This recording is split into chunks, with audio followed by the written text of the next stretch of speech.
What's up, everybody? It's Lids, and we're back for some more Pyre Community RITE Night, which means, of course, some good old-fashioned multiplayer Pyre, featuring first and foremost none other than the members of the RITE Club Discord server, the place for all things multiplayer Pyre. And if you're interested in getting more involved in multiplayer Pyre, then look no further, because you can join said Discord server by clicking on that link right there. But those of you in chat, you are not off the hook. No, because you see the red circle with the white L below chat. You click on that and you'll find all the various requests that you can make today, including things ranging from selecting players' exiles, masteries, songs, arenas, even Titan Stars are all fair game. So, without further ado, let's hop into versus mode, and we will get ourselves ready to go here. We have not had a RITE Night for, at least I have not hosted a RITE Night for a week or two now, because I have unfortunately been having some ongoing health issues, primarily of the noggin variety. I'm feeling a little bit better, having rested up a bit in the past week or so, but I have some additional follow-up stuff this upcoming week, so we'll learn more in the near future as to what, if any, sort of lingering issues / effects there might still be.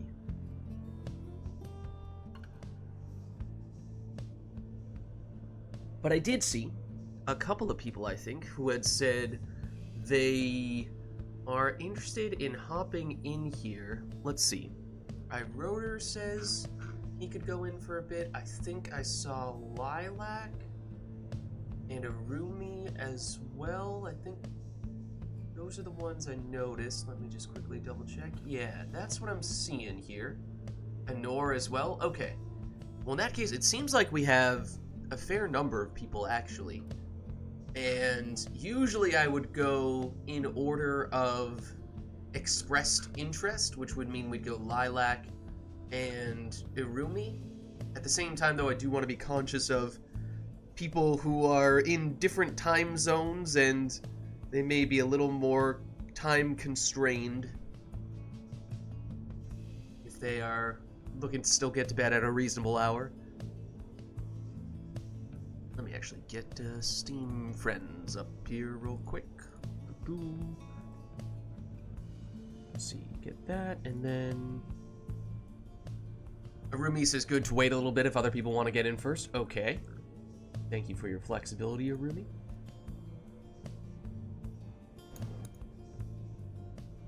Also, may have just made myself a little bit louder. It looks like on my end, it's a little hard to tell, but I just have this little icon that shows me theoretically how loud my microphone is, and it seems like it's maybe just the slightest bit quieter than it would usually be.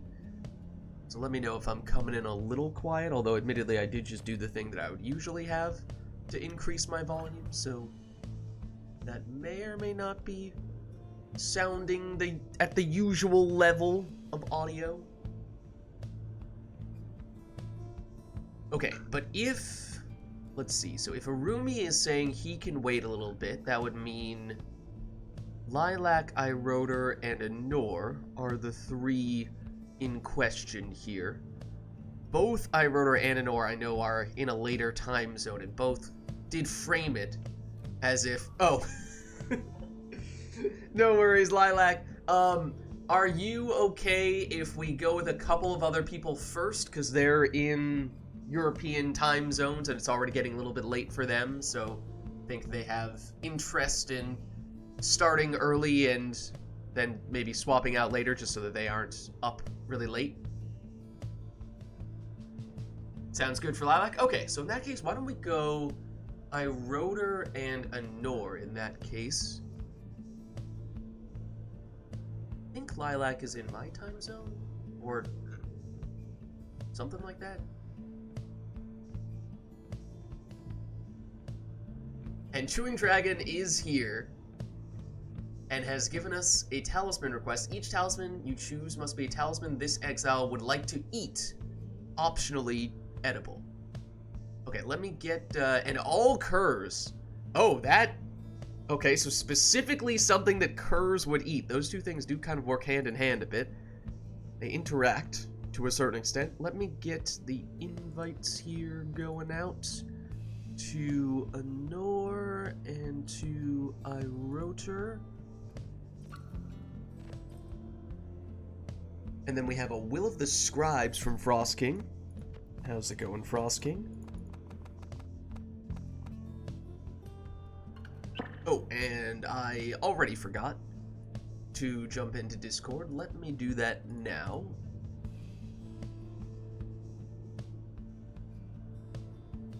Let's see. There we are. Oh, and do I have a controller plugged in? I'm pretty sure I do. Uh-oh. Uh-oh. Hold on. Make sure I'm unplugging the correct thing. That's this one. Okay, now my controller is unplugged. As for whether I did that quickly enough, that remains to be seen.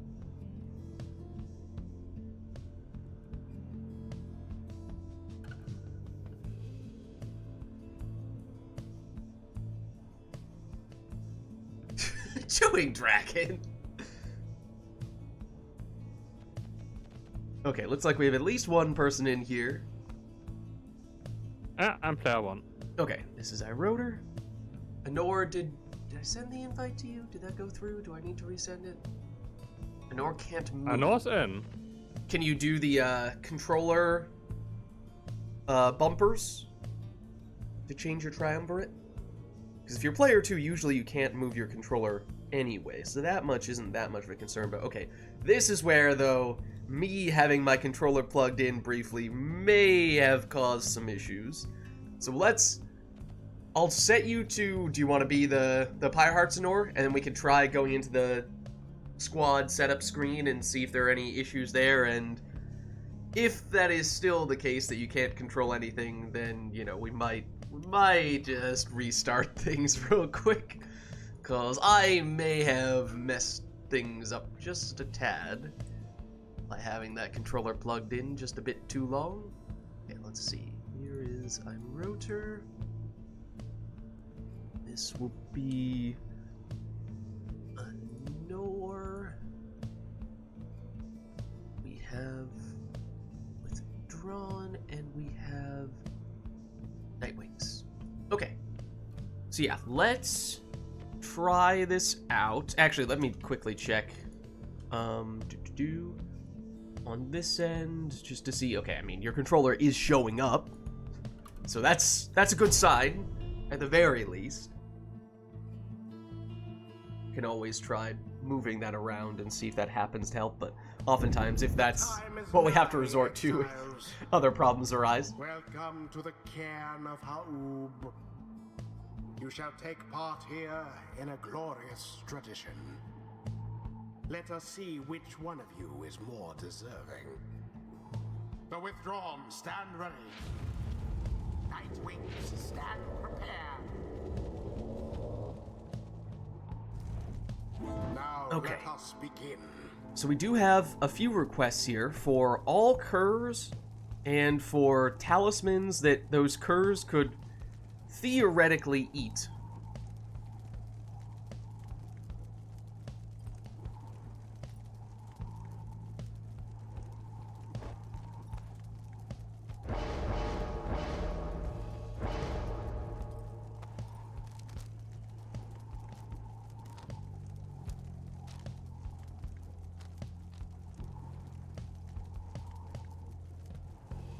This may require reading some of the flavor text.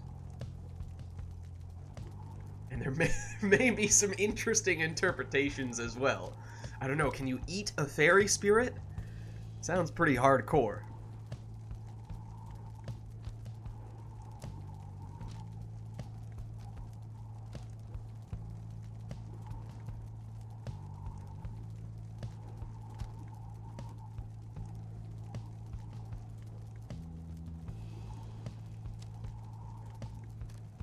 What about drink? Things like a mottled flask. I wouldn't really want to eat the flask itself, but maybe drinking from it wouldn't be so bad.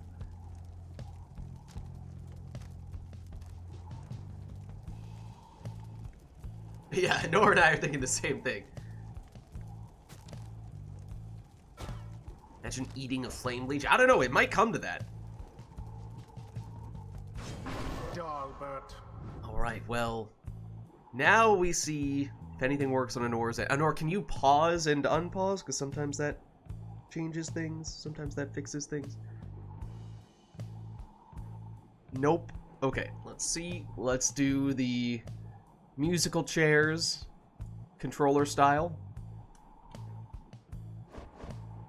Oh, we just needed to set you to player 4.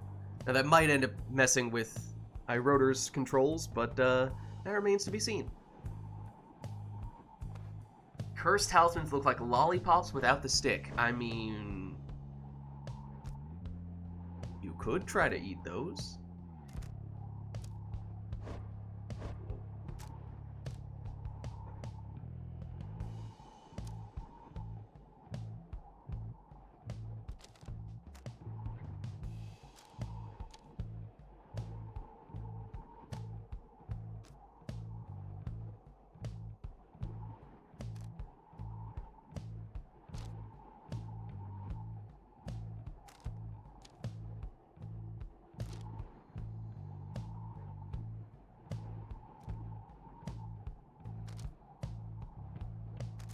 Imploding Litten, how's it going? How are you? We are, I didn't know I was allowed to speak here, but okay, thanks. I'm doing fine. And you? We are, basically, we have, I think, a few people who are interested in playing today, so we have a little bit of a queue at the moment, but you are welcome to get in on a later occasion. We are just getting started, so this will be our first match between these two at least. We can rotate more or less quickly depending on how many people. Yeah, I mean, we always have that option. If we have a bunch of people who are looking to get in on a specific day, then we can just do a few matches before we switch people out, and then on other days where there aren't as many people, we can have people stick around for longer, so we have some flexibility in that way. Sure.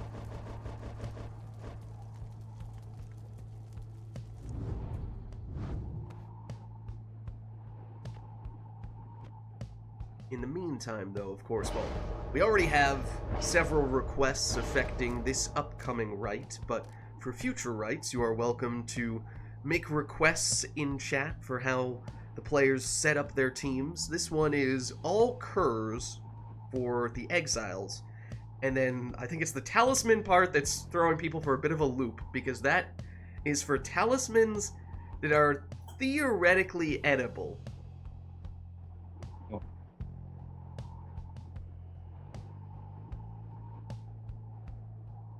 Read the flavor text. Ride husks of seedlings.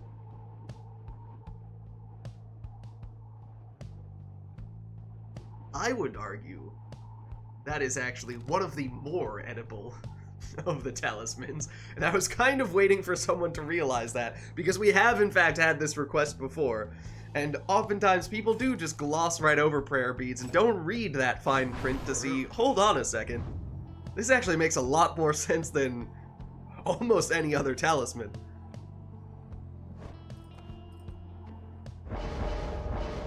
I mean, if it's between that and, you know, glass shards or a fairy, I think I'll take the dried seedlings over those things.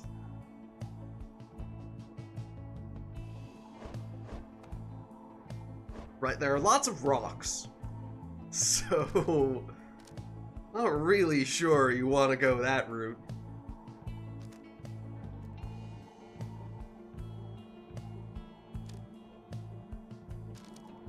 Various teeth and fangs. Glass is shiny. There are a lot of shiny talismans. I mean, the whole talismans that look like a lollipop without a stick, there are a lot that could fall under that category.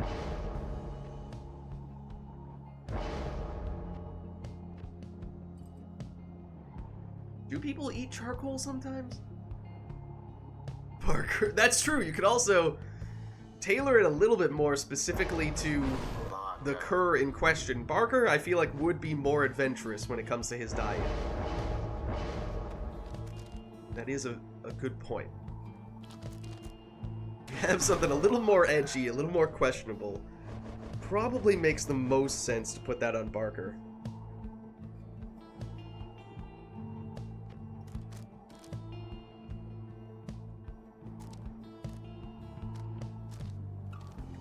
Yeah, the mottled flask is that question we were asking about. Are we talking about eating the flask itself? Because that's very unpleasant, but drinking from it, if that works, then suddenly that would be pretty high on the list, you would think.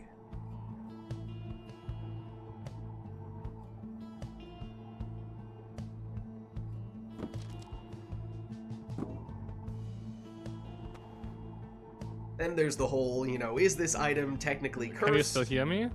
Yes. I need to re-invite, my screen's frozen. Oh, okay. 1 second. Let me do that real quick.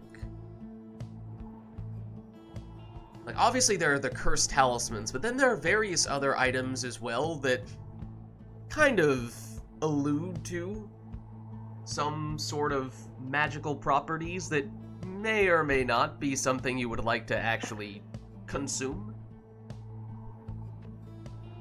Harps would probably eat rocks.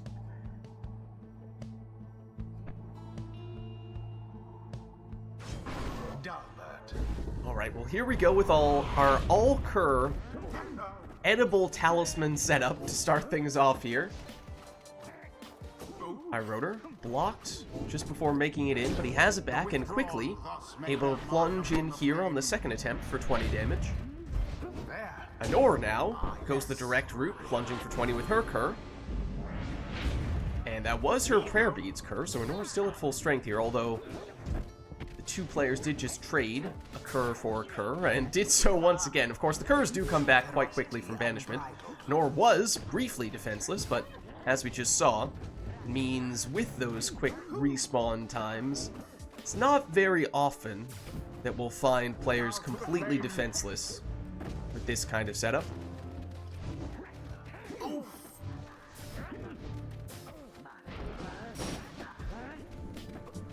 Rotor benefiting from that Infernal Bloom and then hopping in here for 20. Pigeons eat rocks. Not sure I knew that.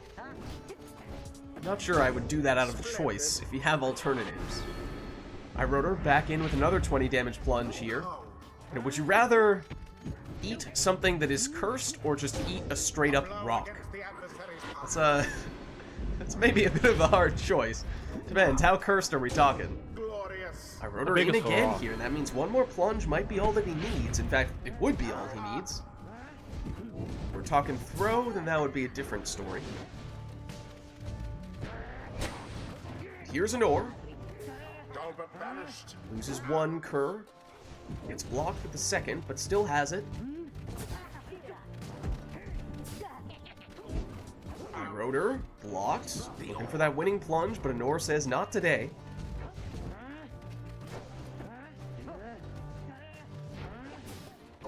Good cast there from my rotor, but Anor still able to get it back. The orb is up. Oh, and I rotor had an exile right next to the Pyre, but the hockey puck might have done just enough to throw him off there. So Anor holds on. With just one defender back against two opposing curs, Anor with the numbers advantage here. Can't quite find a way through. Now I rotor on the attack. Banished though. Rookie for Anor. Gets the plunge. Now one score for iRotor, 2 scores for Anor. That's what we need to finish it, and iRotor seals the deal. The withdrawn prevail. GG. With aplomb. That was possibly the most exciting match I've ever seen. Nice. We'll see how you like the next one. Well played, you two. Let's head on back. Until the next rite. So that one was all curs, all edible talismans, but let us know if there's anything we'd like to see for the next go round. If not, of course, we can always leave it up to the players. Okay, to take wait, whatever let's do they'd a like. quick one. Oh, what's that, iRotor? Let's do a quick one. Oh, okay. That certainly works. Customize off, meaning randomized exiles, masteries, and talismans. Won't even get to see what those things are in advance. Just going to get thrown straight into the action, and iRotor is also going to put us at the ridge. The talismans, I think we're going to have to save that one. Yeah, Rumi, we're going to have to save that one for, yes, exactly, the next go round. No worries. Just remind me. And Grand Ceremony will be our song for this one, it seems. So, alright, let's hop back in.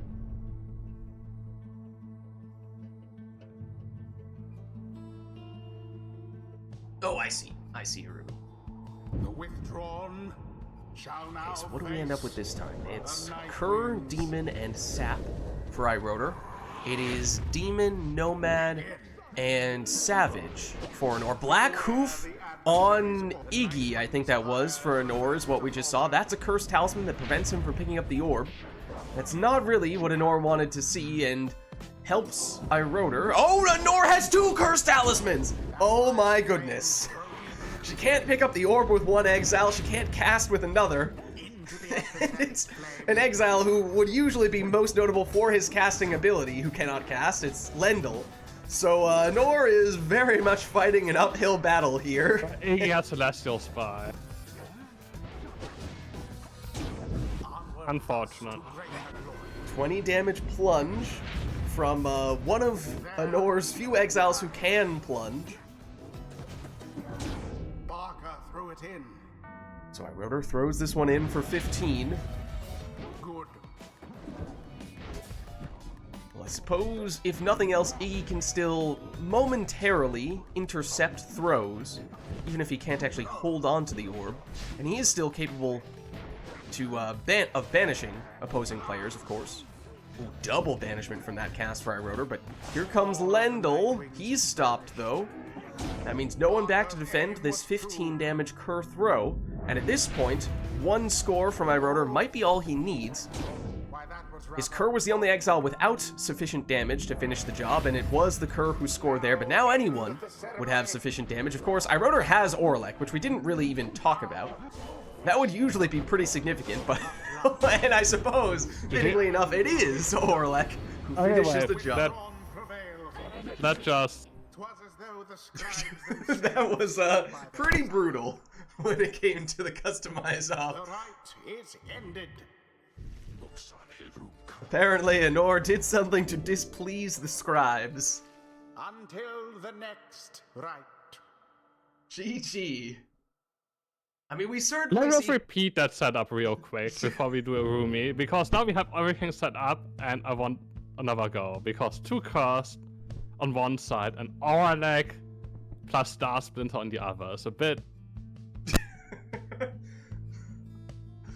Oh dear. Do we want to squeeze in one more with the Titan Stars then before we go to Arumis? Is that okay, Arumi? I mean, Anor did kind of get the short end of the deal there. Alright. Let's go for it.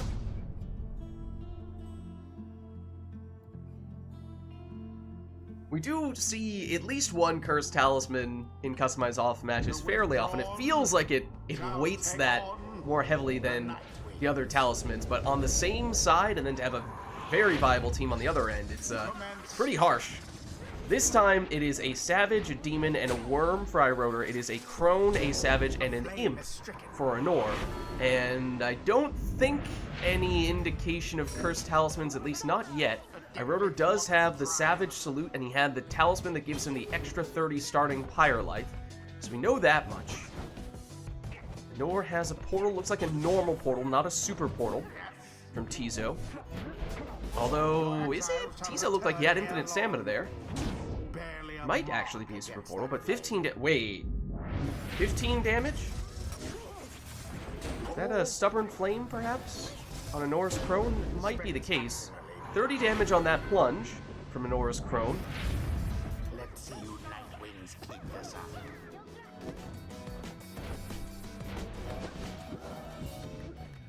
Gareth. iRotor has infinite stamina, that presumably coming from one of his masteries. There is a Savage Mastery that does that. It could just be that Tizo has the legendary Imp Talisman that gives him permanent infinite stamina. Yeah, that's what it looks like. It doesn't seem like that's coming from the portal. Usually it would also say the name of the mastery when you go through the portal in that case, and I didn't see that pop up, but there's Jodariel, plunging for 30 for iRotor. No prayer beads on her, so that means she's gone in this round, so 1 more exile for Anor, in fact 2, at least while Gareth is banished. just Lady River back defensively, at least until Gareth makes his return. Here is that infinite stamina on Tizo. Seeing a whole bunch of infinite stamina here of various varieties. Opportunity here, though, for Anor to plunge in with Almer.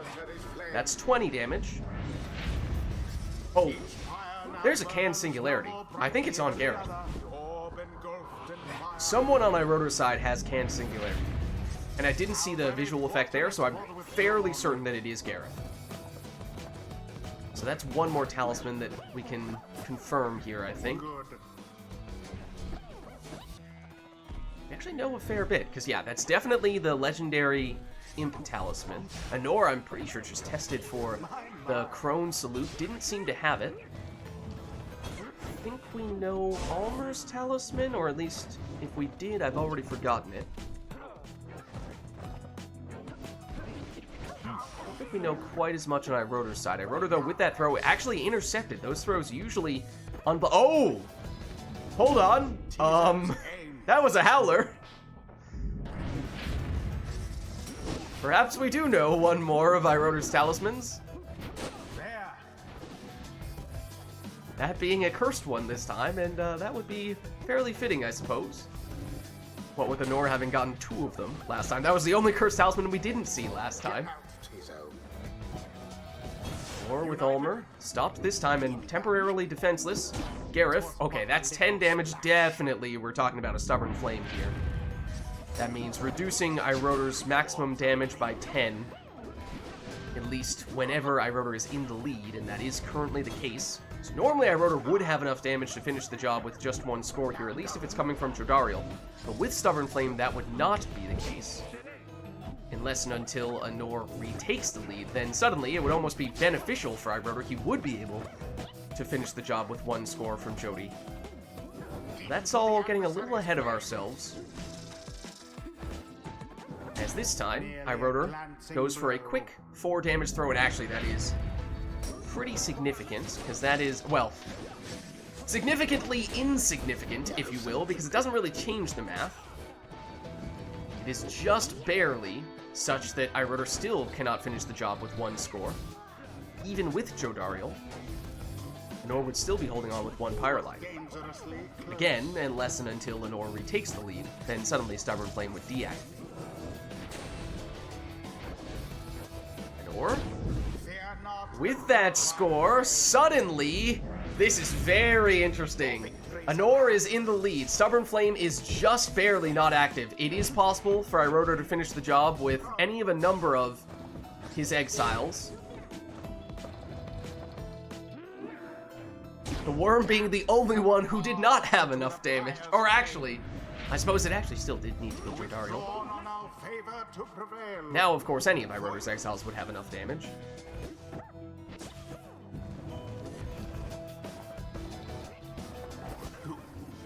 But it is interesting sometimes. With that Stubborn Flame, there are very niche scenarios in which you actually don't really want to score, because you don't want to retake the lead and deactivate that Stubborn Flame. So Anor throwing that in for 12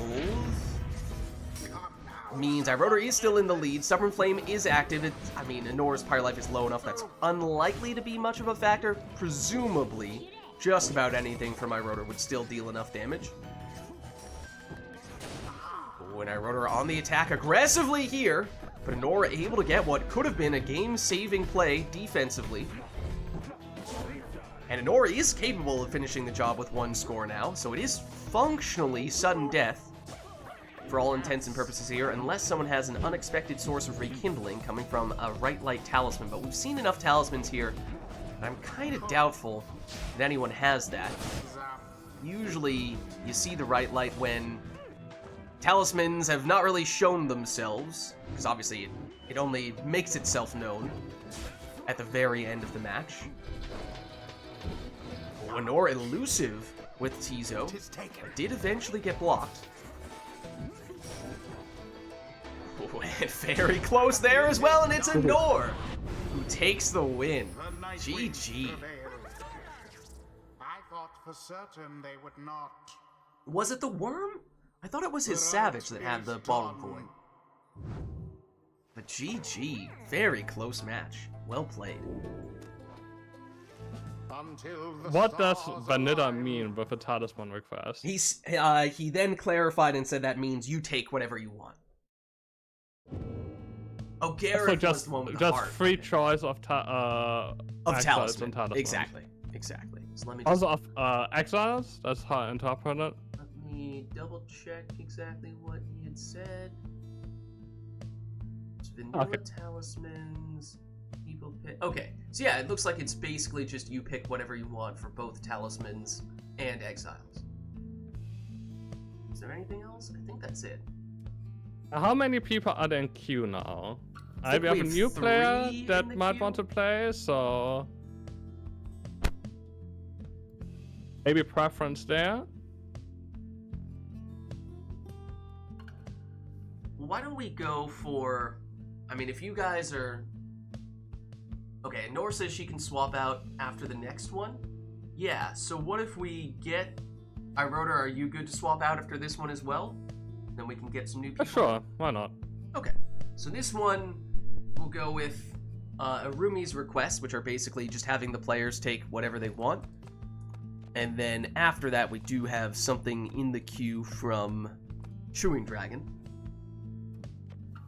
So let's get this one going then.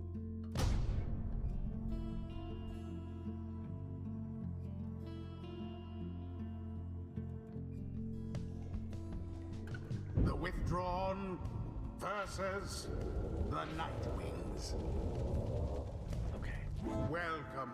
so exiles Who shall conduct the rites? and talismans up to the players here. I think this is actually the first one we've had where it's been all up to the players.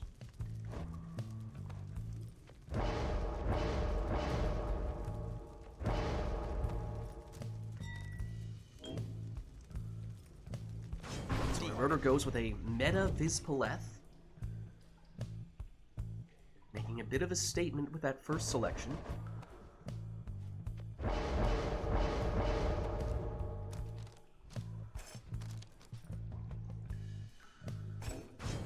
And Nor opts for a Prayer Beads Pamitha in the lead spot.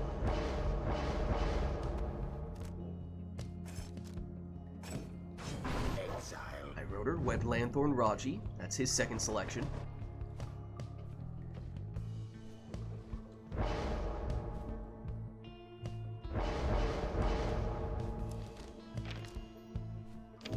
Now Nor takes Nutrition Stick on Volfred.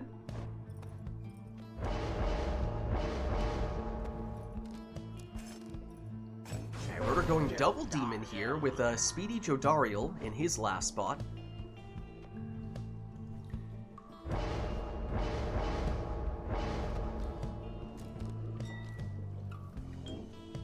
Which Nora answers with her second sap, a quick throwing Palmas. Very interesting matchup here. Curious to see how this plays out.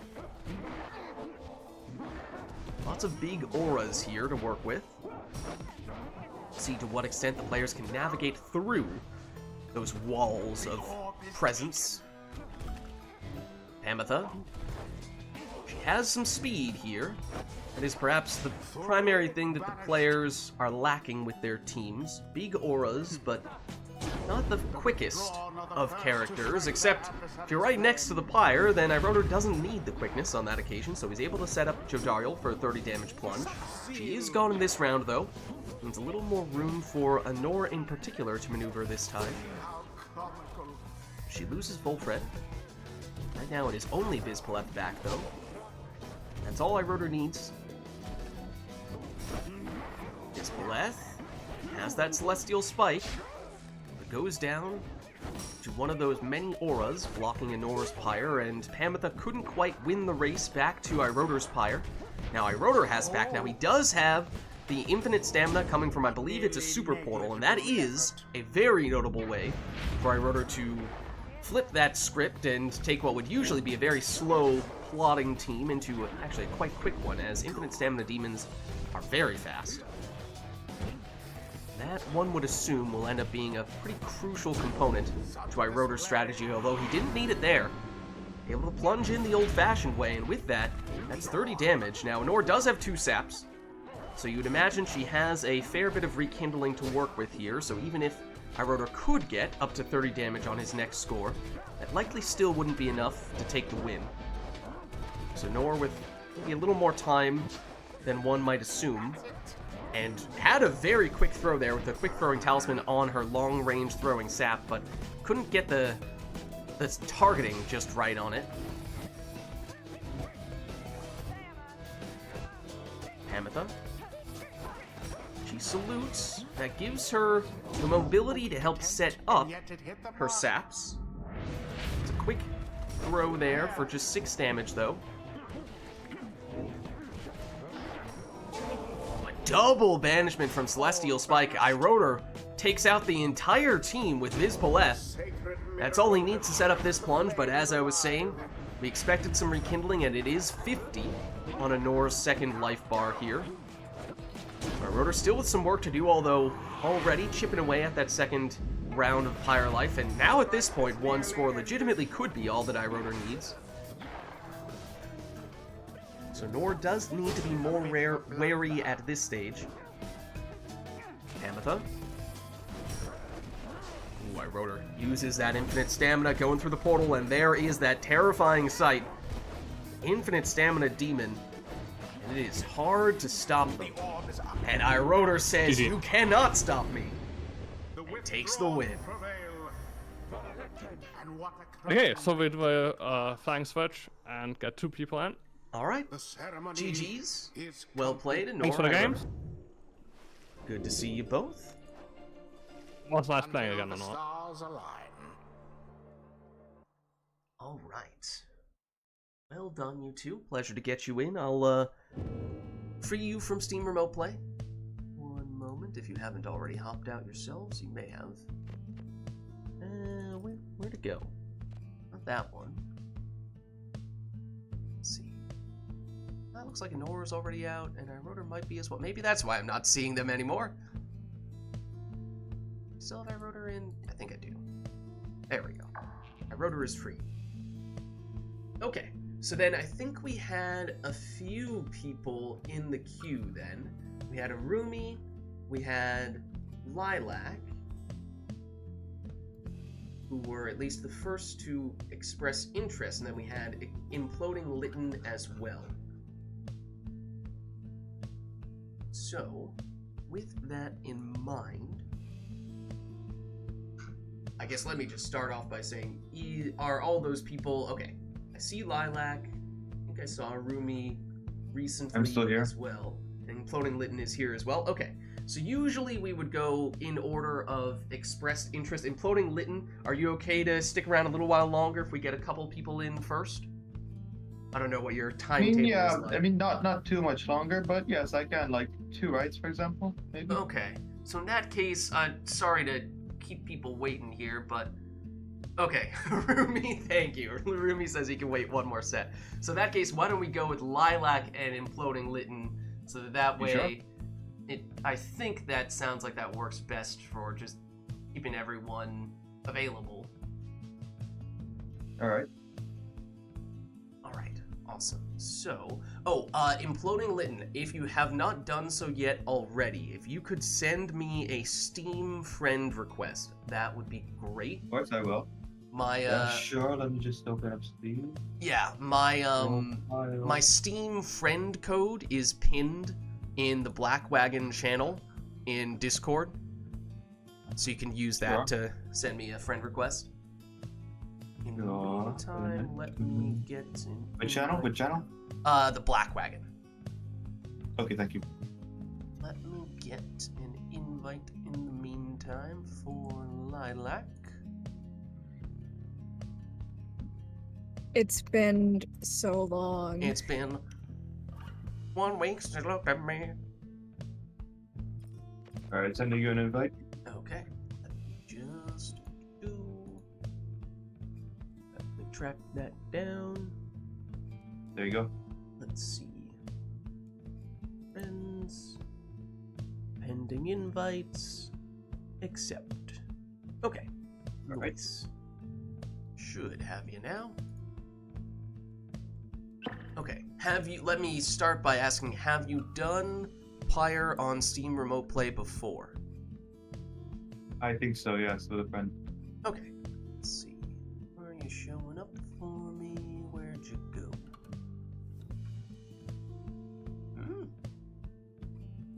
Hold on a second. Why is your name not showing up? Because I'm Mr. Mopri on Steam. Oh, there you are. Oh, it says you're in another game. That's why. What do you That's mean? why. Oh, I'm in another game? My dad must be How playing dare Marvel's. you? It's like, it doesn't say you're online right now. Oh, that's because it says you're in a different game. Oh crap, my dad's playing Marvel Rivals. Can I still get you in then? I mean, we can Yeah, try. probably not. Sorry for the confusion. I'll play some other time. Oh, no worries. No worries. I'm so sorry. No, that's fine. I can Alright, get you well, in on a later I- occasion. Okay, I feel really bad about this. Nah, but, don't worry. I'll We just- have someone else who's I think still available anyway. Alright, well, I will be going, thank you. But I will join another time. All right. I mean, as I said, even if you can't jump in for the games, you can always make some requests in chat if there's anything setup-wise you'd like to see the players do. Yep, totally. You're welcome to stick around, and hopefully we can get you in on a Alright. future occasion. Bye then. Sure. Bye. All right. Catch you later. Okay. Let's see. And in that case, Irumi, we may in fact be calling your name here. I mean, we had kept you in the queue for so long, Irumi. I think your time has finally arrived. I have a question. Am I going to be swapped out at any point? Because I had a request that I would prefer to make while I am currently playing, but I'm not sure. Oh, It depends on who I might be playing against. I think at least right now the queue we've made it through the queue at this point. Mm-hmm. There's always a chance that Imploding Lytton might come back later and say, "Oh no, I am available now," or someone else might be interested. But at least as things currently stand, I think you two are the only ones we have left right now. Mm-hmm. We do actually, that did remind me though, we do have a request in the queue from Chewing Dragon that I forgot about because this was a little while ago. Ah, But we have a request for exiles must be fans of a wandering bard called Lids. So well, I know one exile, but I know one character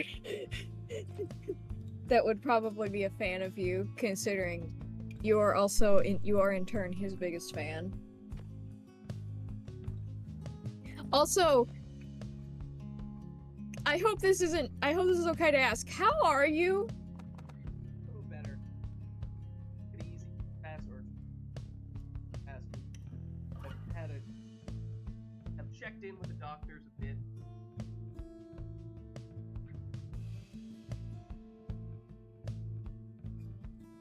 That is good. I think you're also suddenly you got very quiet, and I don't know why. I can't tell if it's my computer or your mic.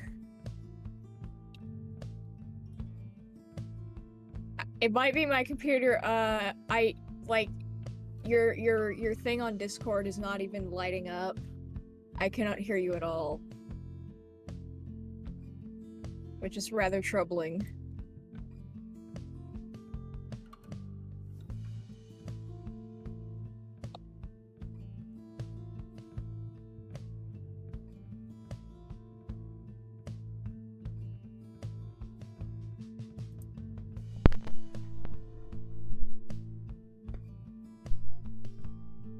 Okay, I hear noise. I heard a strange Oh. rustling noise. Wait, can you hear me? Hello? What the? Yes. Now you can I hear me? can- Okay. Yes.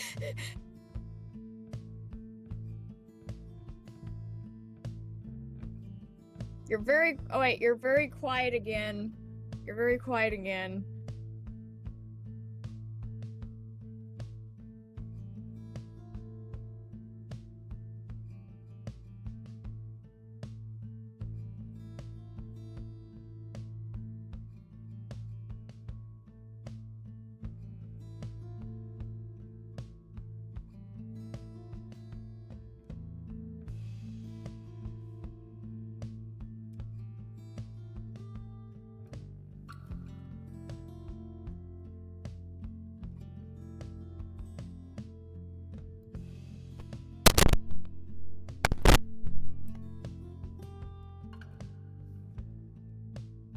Can you hear me now? Yes, I heard a bunch of strange.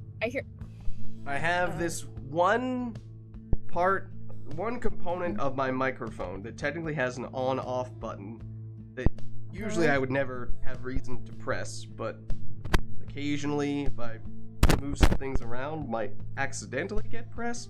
So I think that might have something to do with it. Okay. And or it is actually also the thing that a month or so ago, I was having some issues with having it stay on, and that was the source of microphone problems in the past. And I seem to have found a solution for it, so I'm hoping that that is not going to resurface as Fingers an crossed. ongoing thing. So Fingers crossed. usually it's just sitting on the ground. Wait. I'm now currently holding this device in my hand. Like a real sports announcer. Except it's not actually the microphone itself, it's a battery, technically. Or Okay, also you kept you faded in and then you faded out and then in a little away bit. from the microphone a little bit as I looked down at the device. Okay.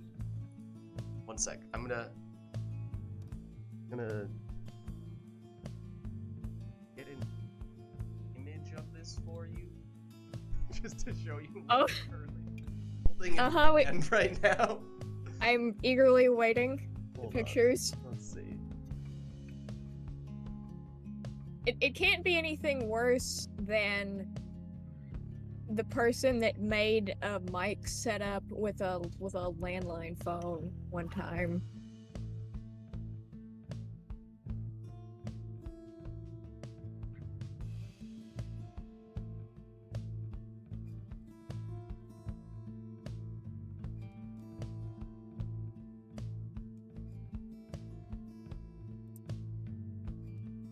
But it's So you faded out again. It's pretty cleanly in one hand, but just a little odd to be holding it. It is, however, a little okay. Well, I'll just have it sitting in my lap as I type in people's names. I suppose that's still doable. I could just put it back on the ground. Okay, so have we established? I would like to be player 1 if possible. Also, at this point, I think it's probably gonna kill my ears, but I'm just going to put you at 200% user volume for now. Okay, I had it in my lap, and yet somehow the button got pressed still. How sensitive is the button, exactly? I'm genuinely curious, how sensitive is this button that just moving it in your lap is enough to turn it off?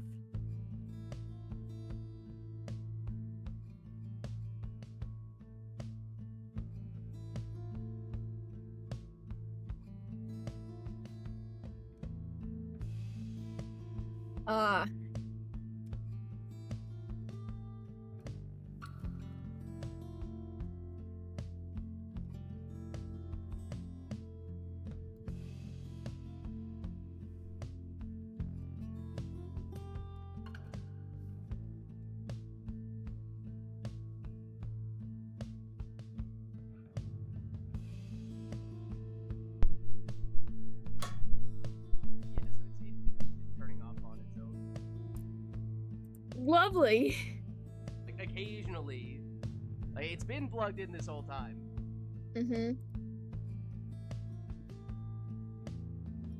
There he goes again. Into the ether.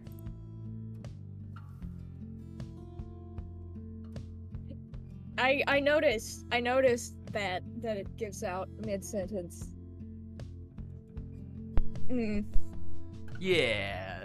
Should we? It just gives out mid-sentence. Yeah. Do you think that we should just hop into the match, or should we fix this? So the problem is that there you go. Oh. Power source sometimes does and doesn't. There he goes again.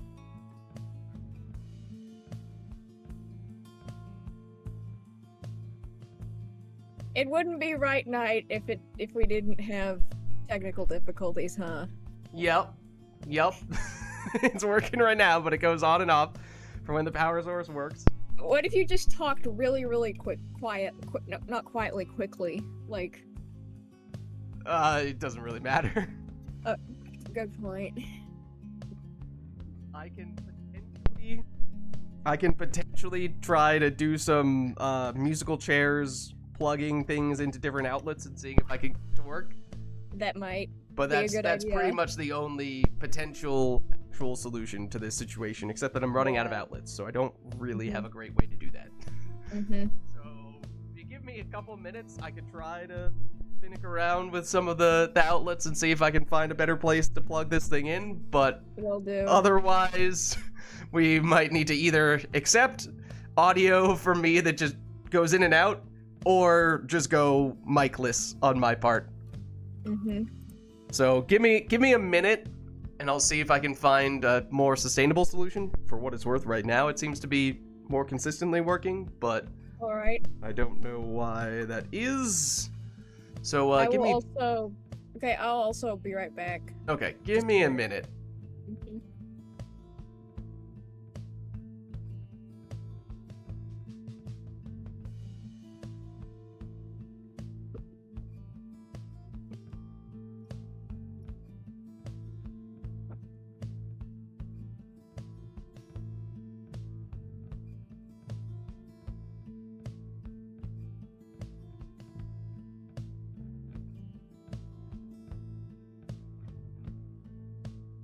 Oh, is that working?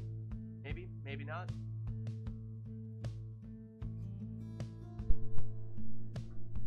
How is this? Kind of quiet. Yeah, I feel like it's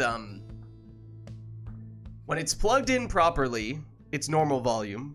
When it's not quite sort of working, sometimes it makes me really quiet, and then when it just completely dies out, I'm inaudible.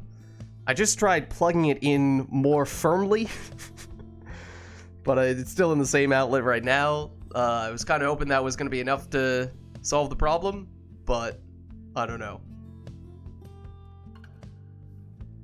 Yeah, it's the cable getting plugged into an outlet. I have like a power strip with multiple different outlets on it, and some of those outlets apparently, or a few, like a month or so ago, a few of those outlets just stopped working.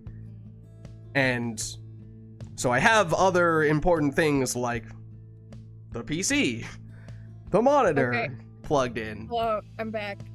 How is the problem going? Well, I don't know. We'll see. Well, I can hear you talking now, so that must be a good I sign. just plugged it in more firmly. Felt like it was maybe plugged in a little loosely into the socket. So that's the only Excellent. change I've made. I will try not to accidentally bump the outlet or the phantom power device, which is that thing I was Good. showing you. Good idea. And Also, hopefully that'll do the trick. Alright, also I seem to have been kicked from the game, so if you could re-invite me, that would be great. Okay. Let me get you a new invite. Thank you.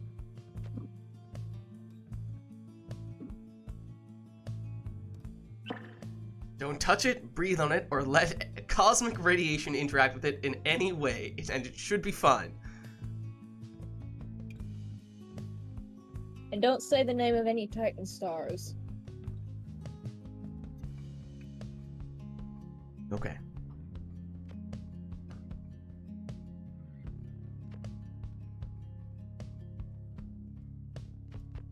Alright, so, do we have both Arumi and Lilac in at this point? I am in. I think Arumi has been in this whole time. Arumi is in as well? Okay. It, at the moment, is saying only one of you has a controller plugged in. Is that deliberate? I have my mouse plugged in, I'm pretty sure. Oh, no, you usually go on keyboard mouse, right? Right. Okay, right. okay. I just only saw one controller for a second. I was like, oh no, is someone's controller not registering? Okay, but we're fine in that case. Alright, so let me set you two up. That's not how you spell your name.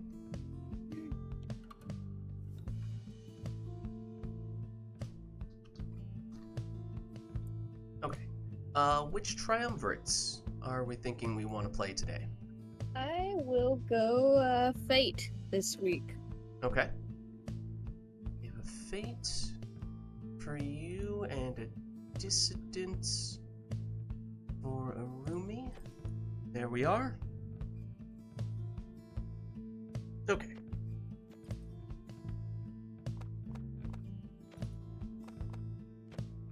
Alright, so where do we leave off in terms of requests? I think it was we had an Exiles request for Exiles that would be a fan of Lids, the Wandering Bard Lids.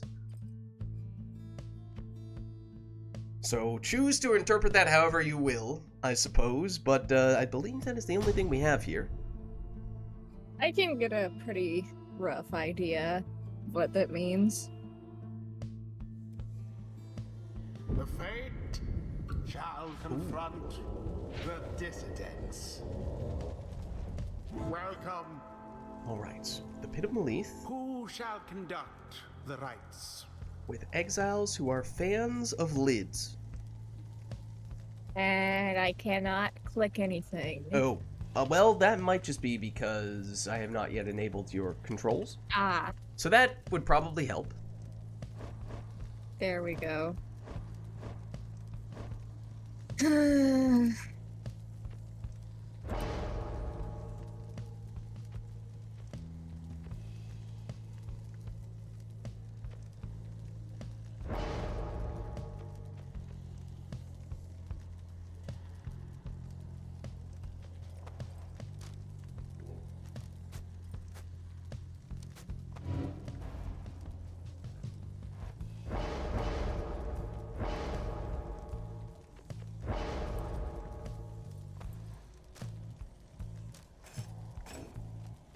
Glorious. Exile.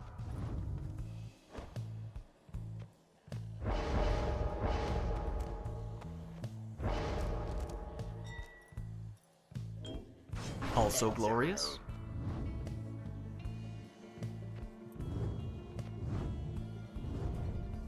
Why am I not surprised? Okay, now here's where it gets tricky.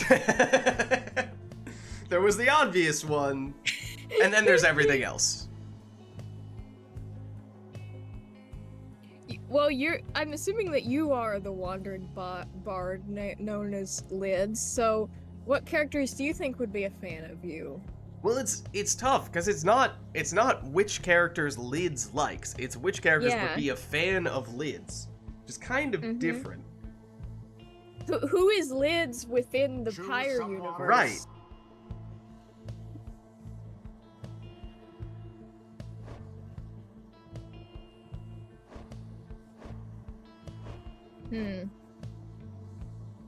No. No. Who made this request? Chewing Dragon? Chewing I'm Dragon, assuming? yeah. Of course. Like the second I asked, I was like, of course it's Chewing Dragon.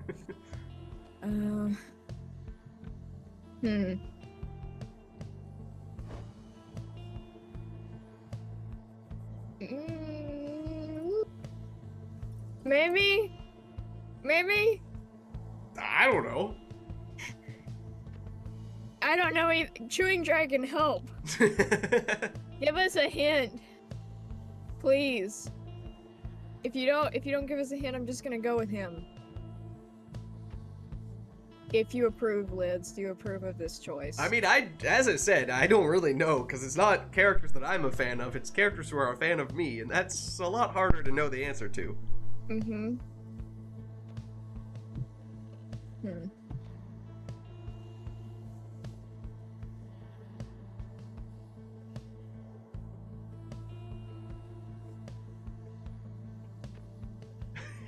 Iggy would watch the bard Lids in the bar that he works at. Does that mean he's a fan? Yeah, well, I don't know. You know Frost what? King seems to suggest Iggy is not a bad choice. I'm going with Iggy. I'm going with Iggy. Because I don't want to have to think too hard about my choices.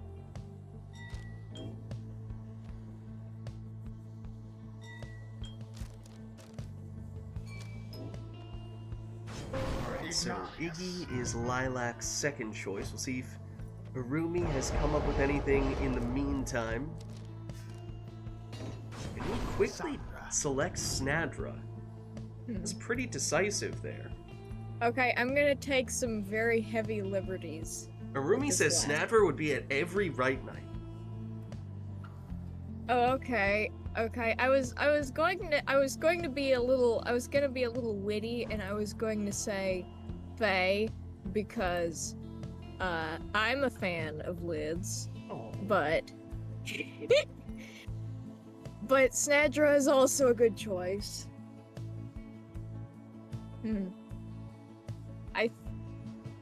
I think I'll go Snadra because I already have he who shall not, who I'm not gonna name. Now Gareth has turned into Voldemort. Okay. No. Don't slander him. That. Okay, I know I slander him. They were your words, not mine. I keep forgetting that's the he who shall not be named. Like, I just use that as a regular phrase, okay?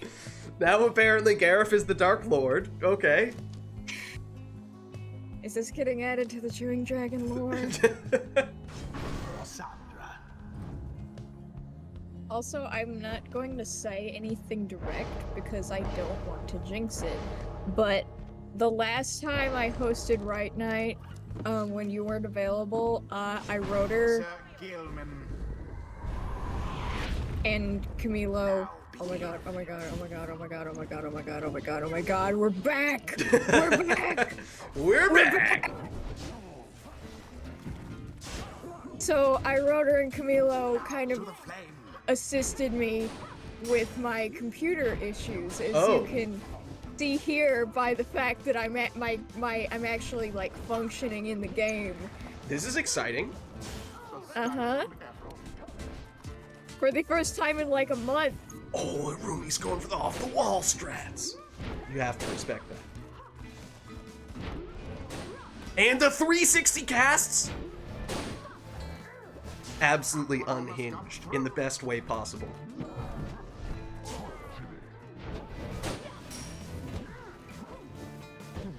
Here comes Iggy. Oh, but he stopped right in front of the Pyre, and in fact, at least for a moment there, Gareth was the only exile left. Snadra now for Lilac.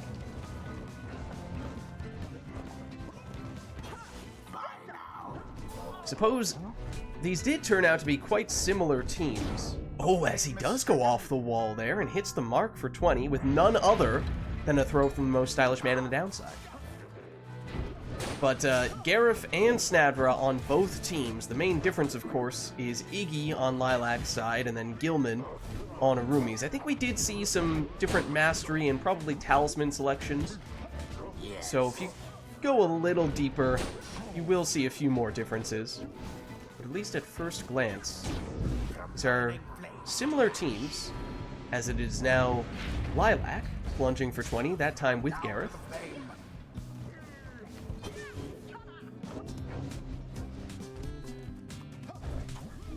Voldemort, intercepted. Hey! Not sure whether to refer to Irumi's Gareth as Voldemort or Lilac's. How about neither? How about Gareth as neither?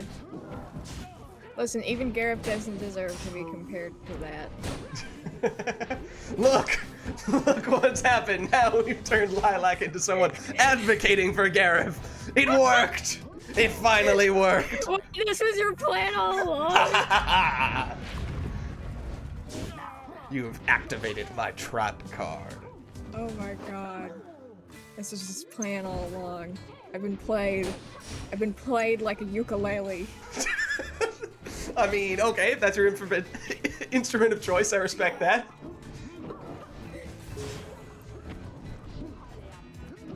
I've been played like a lute. Like the bard lids his lute. There you go. It's all connected! By the scribes. It's all connected! Oh my goodness. Snadras shoulder smash each other. Meanwhile, Gilman's just like, I'm happy to be here. The orb. I'm just happy to be here. He's happy to support his favorite bard by fighting for his honor. Swift recovery. Bask in Is the this pure why light. they're matching against each other, because they're trying to like fight for the bard Lids' honor or something? Oh, Like what's the lore behind this match? the plot exactly? thickens. What is the plot behind this The match? dissident. What was that?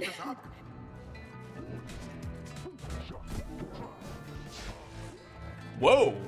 I think that was the orb bouncing inadvertently off of Lilac's pyre, but it went flying. Oh my god.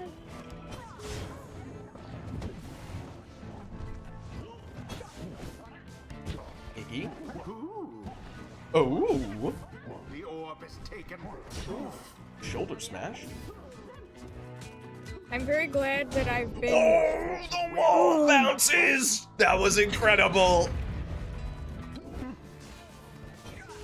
I was gonna say, I'm so glad that I've been playing Minecraft lately, because the keyboard controls are like the same on how I play Minecraft is in Pyre. So what and you're saying is you're going to recreate Pyre in Minecraft? It's funny you say that, because I actually have a friend. Who was saying that he wanted to like try and make like a Minecraft mod, but it's Pyre. I mean, honestly, Which you make I'm so many things in Minecraft. I bet it's doable. The whole only being able to move one exile at a time thing, that might become a little bit tricky, but outside of that, it should be doable, I would think. In the name of But I was going to say, like, so for the past few weeks, I've been finally playing Hades, and it is done. GG. GG. Well I've played, you been too. playing Hades, and so it has different controls. Yes. And so when I started playing Pyre again, I was like, oh my god, I forgot all the controls. Yes. Thus end But this then I night's played proceedings. Minecraft, and I realized that it has the, like, I have my hand in the same Until the position, next basically, as round. I do with Pyre, and so thank you, Minecraft, for teaching me how to play Pyre again. Yeah, I honestly, playing Hades and Pyre on the same control system in quick succession really messes with me, to the point where I will oftentimes deliberately try to do one on keyboard mouse and one on controller, just so that becomes That's two separate really good things in my idea. brain. That's a really good idea. Like, I don't have a controller, but I might try to get one just for that. Either that or I just play Minecraft in between games. Yeah. Alright, well, we do have some requests here. Let's see, Frost King coming in with the Exiles request says 6 different classes, no repeats, even across different teams, and Orlek does count as a normal demon. And then also, from a mastery standpoint, must choose all masteries from one side, either left or the right. Can you switch from one exile to the next? Like, could you have your first exile be all left side and your second exile be all right side? Or does every exile need to choose the same side of the tree?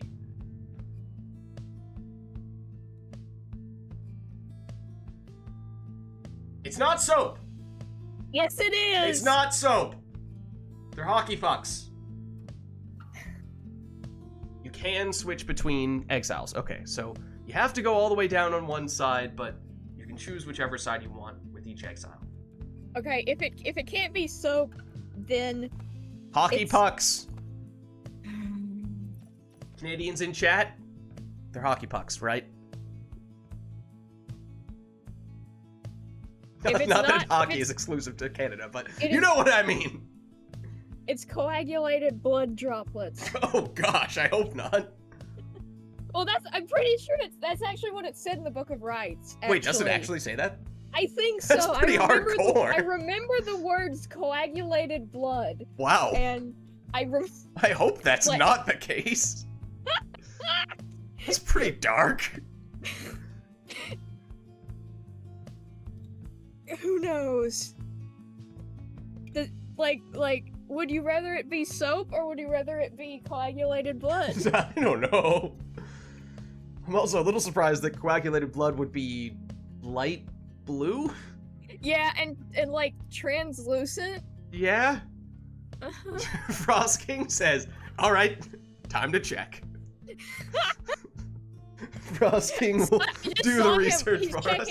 He's checking. I just saw him open Pyre. Like it said Frost King. Like I got a Steam notification that said Frost King is now playing Pyre. Frost King will be back with us in a minute. Fact checking There's these research. statements. But in the meantime, so it is Exiles. Rumi says he checked 100% it is what, coagulated blood? That's disturbing. Okay, suddenly this arena got a lot darker. The fact that they slide around like hockey pucks, I don't know. It raises so many questions. If it helps, you can just pretend it's soap. No. You'd rather it be blood than I soap. don't know what I want. We've driven him to the brink of madness. Alright, well, let's get the match started.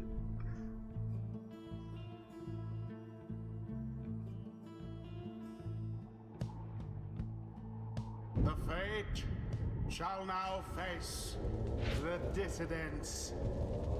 Okay, so Welcome. humor me. What are the requests again? Because I forgot Who during shall our conduct debate. the Arumi rites? says the pucks are actually pieces of Titan's bone/body. The ice is blood. Where is the ice?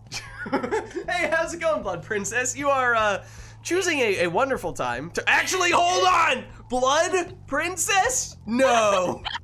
Wait, The wait. coincidence. It can't be a coincidence. Well, good timing. Good So timing. Blood Princess, we have just come to the realization that apparently these hockey puck-like structures in this arena are actually blood? Canonically? Which is seemingly Well- very disturbing. Also, actually- you have made your appearance right as we came to this realization, which is very ironic. But anyways, What are the requests? as for what we had requested for this match, it was good to be 6 different classes for the Exiles. That means that if you take something Lilac, then Arumi cannot take that, and vice versa. So a bit of a race to pick your preferred classes. And then Okay, from a what about- masteries standpoint, you must select everything on the same side. You can switch which side you choose from one exile to the next. So you could say have Orlek all left side and then have your next exile be all right side, but you can't go half and half and only do 2 masteries on one side, 2 masteries on the other, or anything like that. Mm-hmm.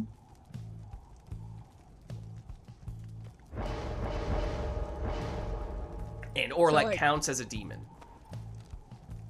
So this is so. You are this locking is in valid. demons. No one else will be able to take a demon.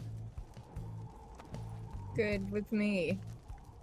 Was there any talisman I requests? don't believe there was anything talisman-y. Okay. So Lilac does lock in demon with Orlek. Chooses to go all left side.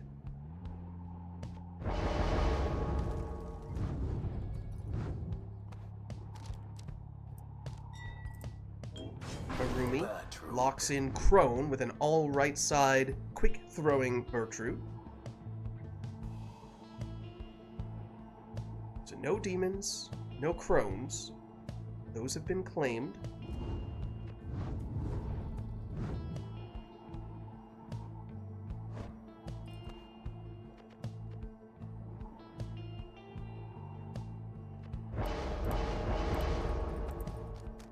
Be interesting to see to what extent the limitation on masteries affects the exiles that people choose, because there are some exiles that do lend themselves very well to splitting the tree half and half. Rumi goes with the harp, and Lilac went with an imp. Rumi went all right side. I feel like if anything, you tend to see all left side on the harps more often. It's a little out of the ordinary. And then the imps, you tend to see splitting half and half, so that's kind of what made me wonder if that might mess with people a little bit, choose them to go in a different direction. Sir Gilman. And then it's Gilman in the last spot, so now Worms locked in on Lilac's side. Demon's not allowed. Orlek counts as a demon. So demons, imps, worms, crones, and harps are all taken. So there aren't that many choices left here. What's left? Nomad, savage, cur, sap. That might be it. So it'll be a power casting Snadra in the last spot. And Rumi says he's all for the banishing harps. But he does have the fell swoop by going all right side, as he demonstrates there, and that throw had just enough on it. So Rumi gets 25 from that score. Here's Orlek. And he scores for 25. Fire on each side burns just as true. Gilman retreats, perhaps waiting for some reinforcements. Then he goes down, and suddenly Lilac defenseless, and Arumi able to get that throw off for another 25. How very fortunate for the dissidents. Down goes Orlek, but he's quickly returning here. The throw is short, but a huge fell swoop takes out the entirety of Lilac's team, although they do come back quickly. Which is not usually something you say when it comes to Orlek, but here is Orlek. He goes down. Throw from Arumi once again, just a little bit short. Lilac off to the races with Tizo. Now the prone throw, good for 27. That means one score might be enough for Arumi here. Would need to come from Bertrude. Should be the only one with sufficient damage. Orlek, though, for Lilac, now plunging for another 25. It means he's gone in this round, and Arumi, with the ace up his sleeve, the crone salute. Oh, except Lilac did get someone back, but was not quite quick enough to stop that crone throw from sealing the deal. Well played. Surely have taken note. The rite is complete. Well played, you two. All right, let's head on back. Until the next rite. And let us know, chat, if there's anything we're looking for the next one. That was masteries all on one side of the tree, and then no repeat exiles even across the different teams.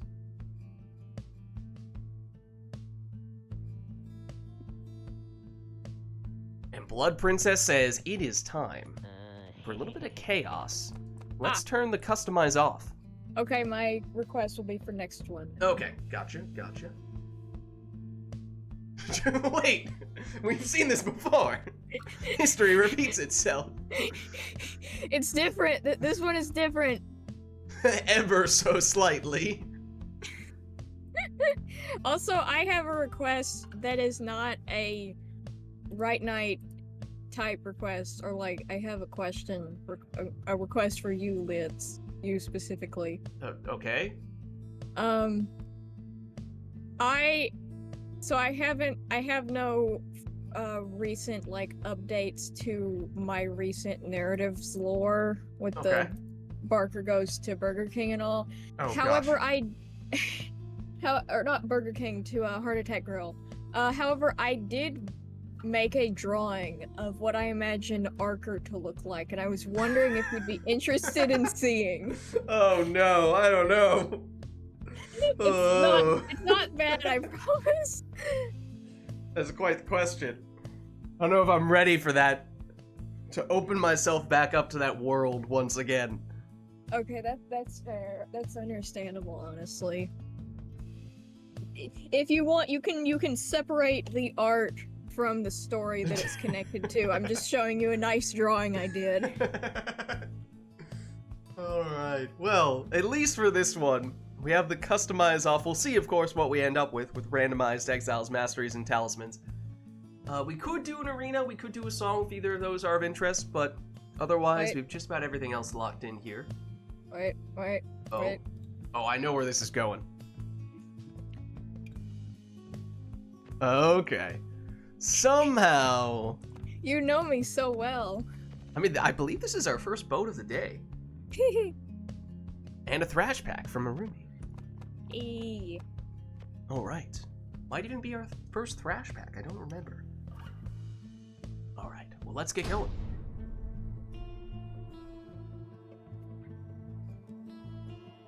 It is so good to be back. We're back. I'm not going to say anything in case my computer can hear me, other than it's good to be back, but I'm... Well, So- oh, look at that. You know what else is good to be back?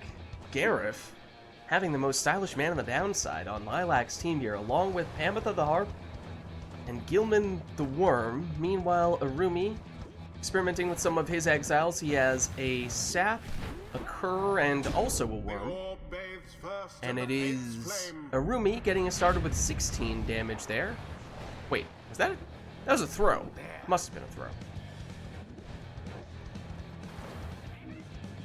Oh, he has extra damage on his deluge throws, potentially even plunges, depending on exactly what talisman is providing that bonus. Pamitha, ooh, very elusive here. She does eventually go down. Now then. Gareth. Ooh, almost able to thread the needle, but he does go down here. Now Deluge, his throw, The flame is stricken. lands for 20, and as we were just saying, does have extra damage, at least on the throws, maybe from the plunges. It's a matter of whether it's throw-specific damage or whether it's the one that reduces his hope. That one would affect his plunges as well. There it is. Now, 20 damage Harp Plunge for Lilac, but no prayer beads on Pamitha, so she is now gone in this round. I don't know what that means. Never mind, I was gonna say that means it's Gareth o'clock, but apparently not. Get wrecked. Well, there's actually another form of conditional damage, 23 damage from Dying Flame there. I suppose that is also potentially the type of thing that the Deluge might have. Dying Flame or Living Flame, I don't remember exactly what the state of think Pyre there's lives were. fine. That deluge threw That's it in. 18 on that throw, so the damage is still, the damage boost is still active for From the Deluge. fate's opponent.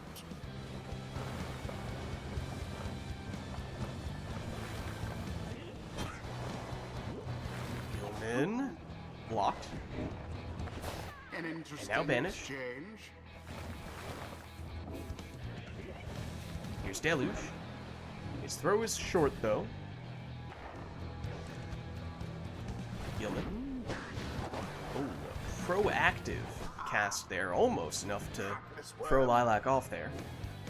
Rumi does eventually get it back. With that extra offensive firepower for Deluge, usually his damage would be one of his biggest shortcomings, but that no longer being the case, he is a potent threat offensively. You can see that Arumi is using him quite aggressively. Good. He has that mobility, that much is for sure. That time just enough on the throw to get a 16 damage score. Now go on. That means one score might be all that Arumi needs here. Arumi does have a sap, so he may very well have rekindling, but if Lilac has any, it would have to come from the talisman Right Light, and I don't know if we've had any indication that Lilac might have that. We know of at least one of Lilac's talismans. This one, Dying Flame, and oh, drops Rumi down to 24, which we know is just barely not enough for Lilac, but instead it's Arumi, who with that score takes the win. GG. Perhaps a GG. stroke of fortune ought to be thanked. That was close indeed. The Well rite played, you is two. done. Alright, well let's head on back. Until the stars align. And let us know, chat. Oh, didn't we? We had something in the queue, didn't we? I think we did. Let me double check. Didn't we? Oh, right. We had Lilac's talisman request. For the talismans that you think are most edible, which is very similar to a talisman request that we saw earlier today. Maybe not quite the exact same thing, but it's awfully close.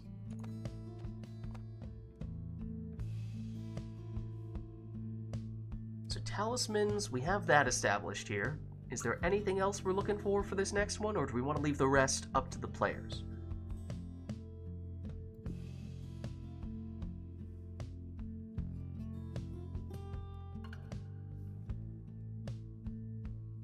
Seems like that might be all. So why don't we get started?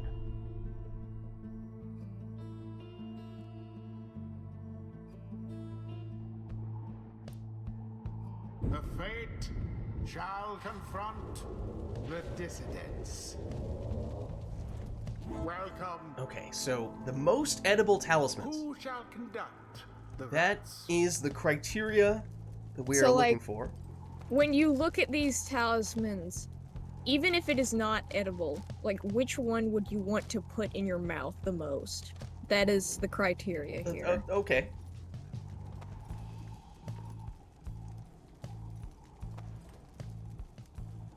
Can we make a slight modification to say which one would be turned into the best lollipop or popsicle?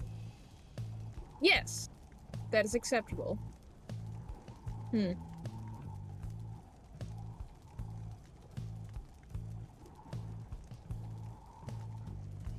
There are a few shiny ones.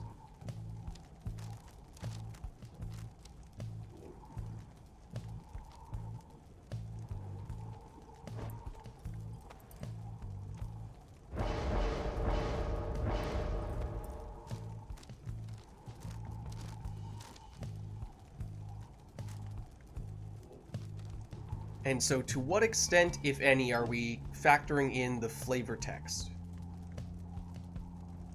Are we completely ignoring that? Is that a factor? What do you think?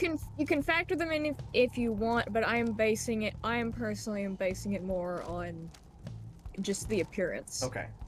Going primarily off of aesthetics here.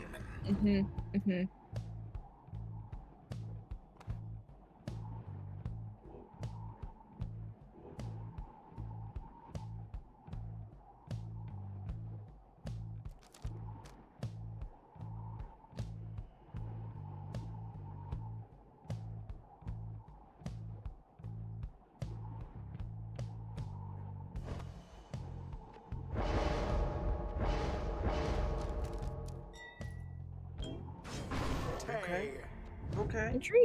Intriguing.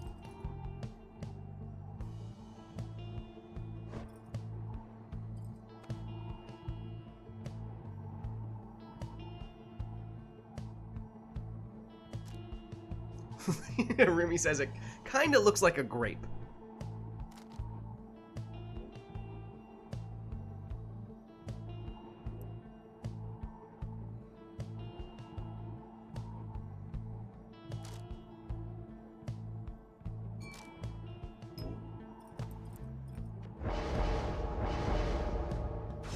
Righteous flame on Jodariel. Okay.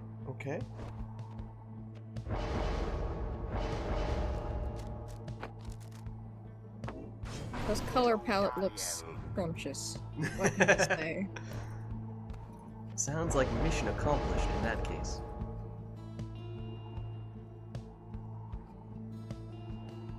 There's one in particular that I'm surprised no one has taken yet, either in this match or in the previous one.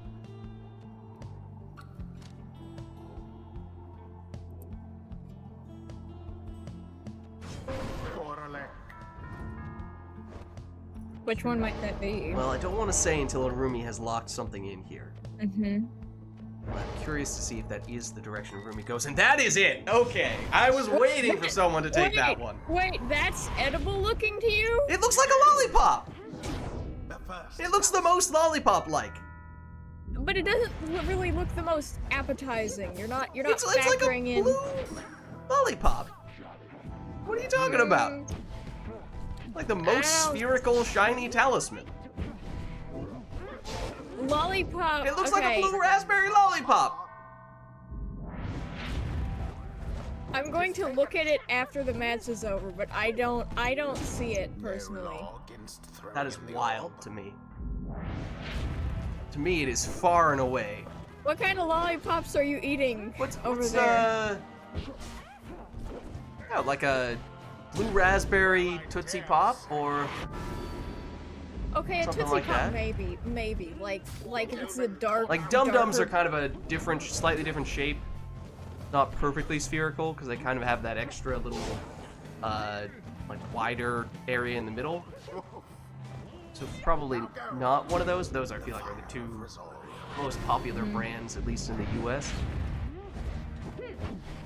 What are, in your opinion, the objectively the best lollipops? Oof. That's a tough question. I So I don't feel know like, if as I said, I feel like don't- there's the most there's like the Tootsie Pops. There's the wait. Tootsie Pop is the one that has the one that has the bubble gum in the middle, or the one that has the Tootsie Roll in the middle? Tootsie Roll in the middle. Tootsie Roll. What's the name of the ones that have the bubble gum in the middle? I don't know. I've never heard of that actually. Really? Those might not be as popular nowadays. That used I would say it used to be that there was those two, and then there were just Dum Dums, which was the name of the ones that were just no filling in the middle, just a sort of straightforward lollipop with a bunch of different flavors. And that one, yeah, that definitely had the most different flavors. So that one probably had the most variance in terms of, you know, there are some bad ones for sure, but there are also some really good ones.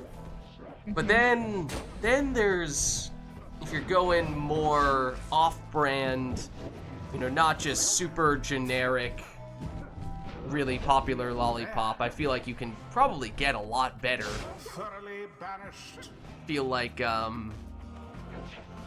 know, if you're at like an amusement park or something like that, I can imagine, or like Disney World, you know, you get the big lollipops there, and I feel like those are probably better than almost any of the generic brand lollipops, unless you get one of those really good flavored ones, and then maybe in that case, you know, the best of the Dum Dums or Tootsie Pops could still outdo some of the other stuff. But I'm gonna go with, I mean, I don't have a brand for you because again, it's kind of just like the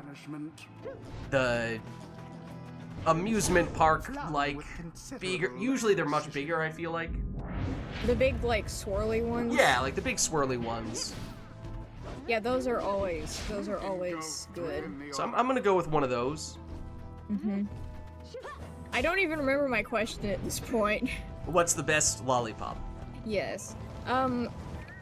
Did you say I could have like gotten what you said mixed up? Did you say that there are like bad flavors Oh, of yeah. Dum Dums? I mean, mostly for Dum Dums, because Dum Dums has the most flavors, so it has the widest range. Okay, I'm curious. What do you consider a bad flavor of Dum Dums? It's been so long, but I am not a big citrus person, Really? so GG. I think there's like either a lemon or lime flavored one, or a lemon lime flavored one. That would probably be very low on my list.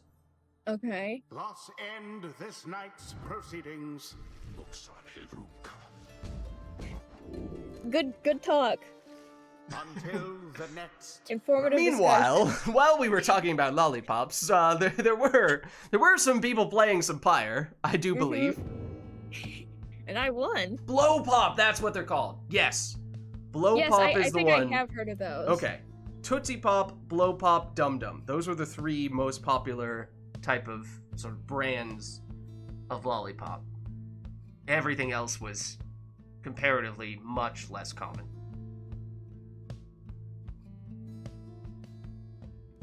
Okay, Pit of Malith, and then whichever exiles you would like is what Arumi is requesting here.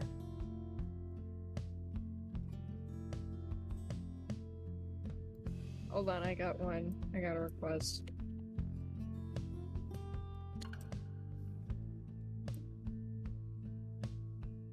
Oh, my least favorite song?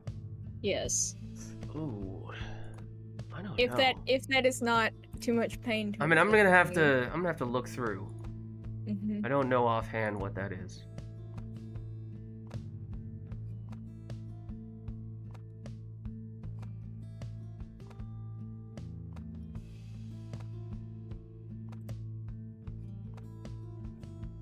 I feel like there are some that are just, especially some of the character-specific ones, are very short.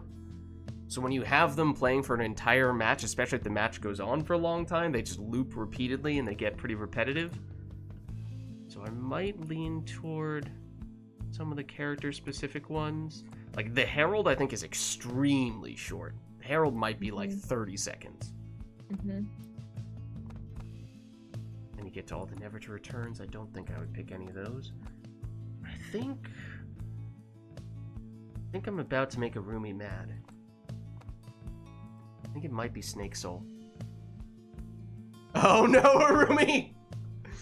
That's the real answer. That's the one time where I will accept you having written that. But that's the real answer, although that's technically not in Pyre. But still. Okay. I think that's it. In which case, I think that's everything. So what would you say is your least and most favorite flavor of lollipop, then?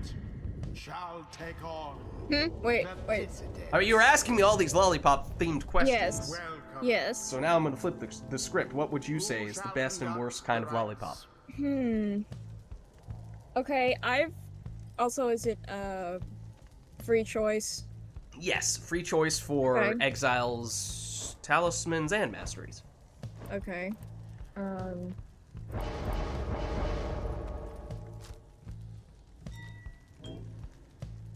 Oh. Oh no! Oh no! Negative Hope Orlek. He's seen things. He's seen things you could not even imagine.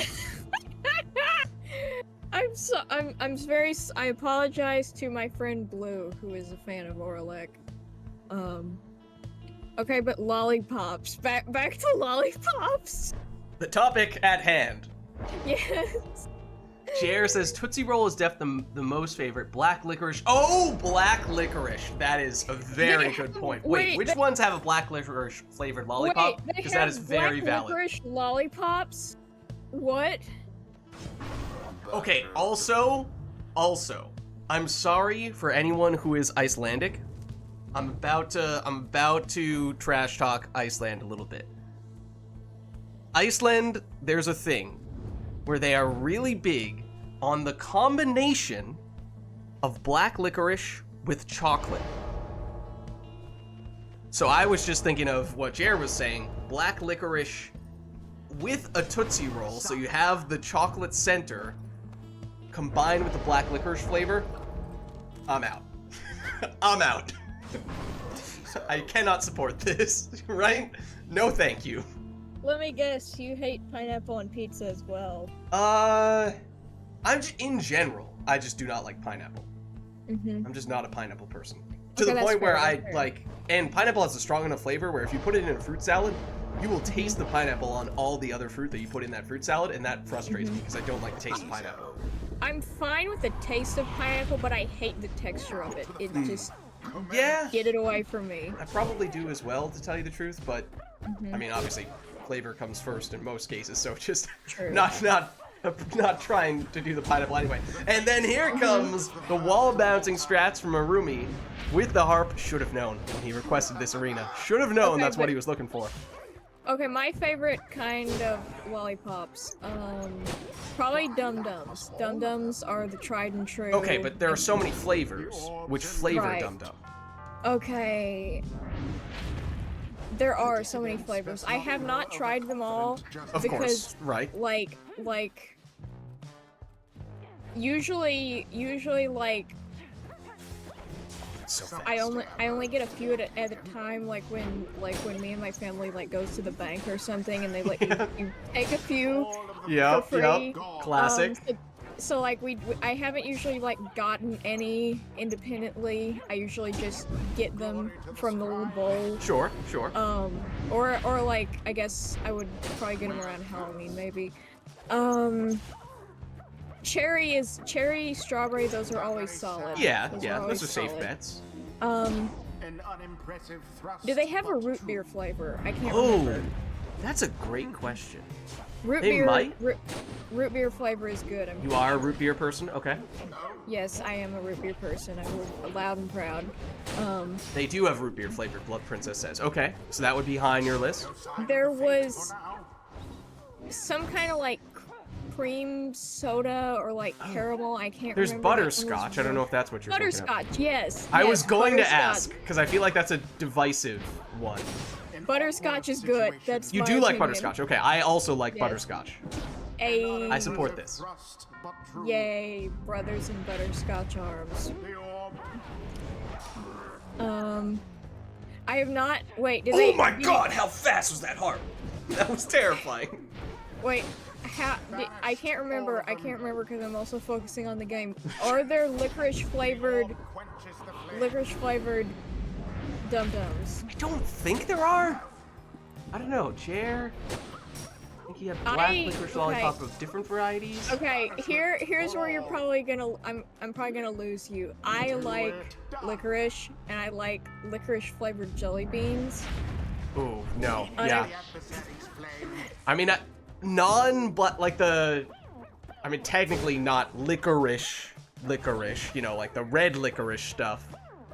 I like a lot, but the black Twizzlers. licorice, I think there's just about no circumstance in which I like it. I've had it before. Actually, my parents got it for me when I was a little kid. Black licorice we're talking about? Yes, Remember everything which you and it was good, and I liked it. Okay, Believe it or also, not. big recommendation. If you Yes. ever get the chance, anyone, to try Australian licorice, it's a different type. really negligible. They have a different style. It is Okay. incredible. They probably have Okay. both black licorice and the red licorice varieties, but no, so for me, be Australian red licorice. Otherworldly. Unbelievably good. I will give it a try. I will give it a try. That was the last of them. I will trust you. I will take your word It's for this. basically, it's much, much juicier licorice. The flames of freedom. And it's fantastic. Juicy? Yeah. What do you mean juicy? It's just, it's hard when you haven't had it before to compare it. Because like, if you're trying to compare it to like Twizzlers, then it's gonna knock Twizzlers out of the park. It's gonna just like Okay. absolutely demolish Twizzlers. Okay. But what do you mean juicy? That adjective is kind of unsettling to me. Well, I mean, it's like, it's just so flavorful. Comparatively, it makes normal, like normal air quotes American generic brand of licorice like Twizzlers just feel dry and boring and flavorless. Okay. Barely a mark against that flame.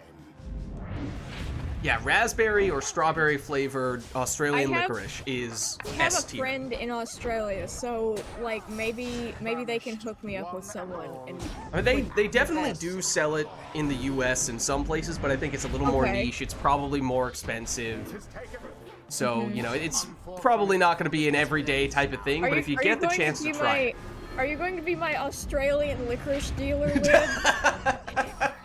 I don't know, it sounds like Frost King might be volunteering here. Struggle all you like, reader. Those flying harps, those pinball harps! Ooh. They are terrifying, GG. and they take the win. Their pyre burns whilst that of their I don't know what adversaries is brand I but tend to ash. see. I feel like I don't necessarily see the same brand all the time, but Ended. Okay, it's I'm just sort of looking it like, up. I'm it looking is up.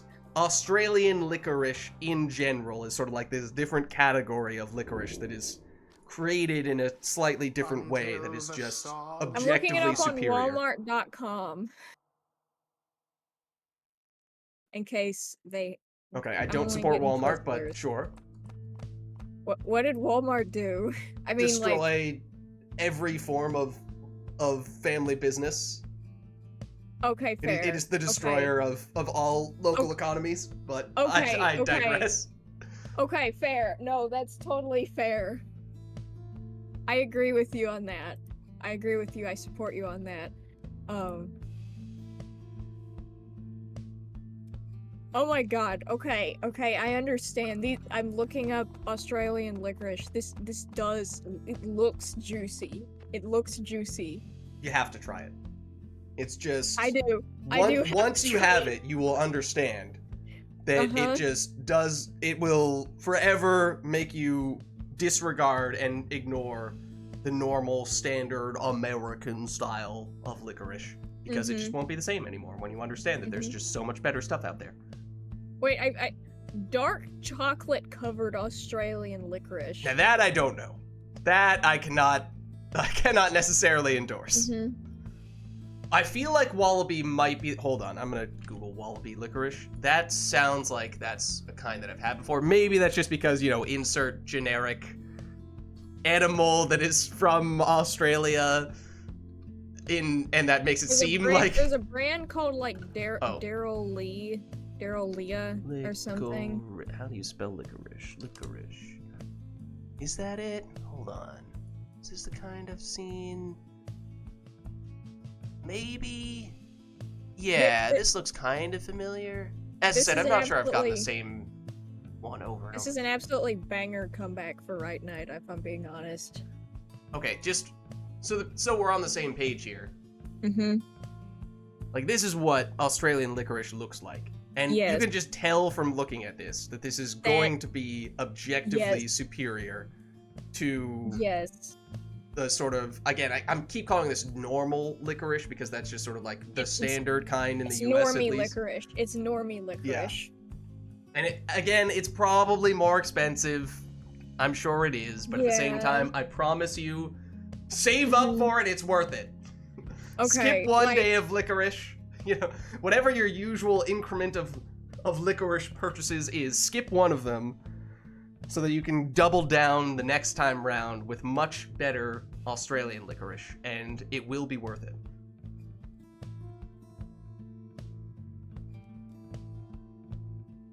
But anyways, as for the whole Pyre thing. Yes, the whole purpose of this stream. What are you talking about? We spend more time talking about food in this stream than we have about Pyre. Fair. Also, would you still be interested in seeing my interpretation of Arker Bash Paws?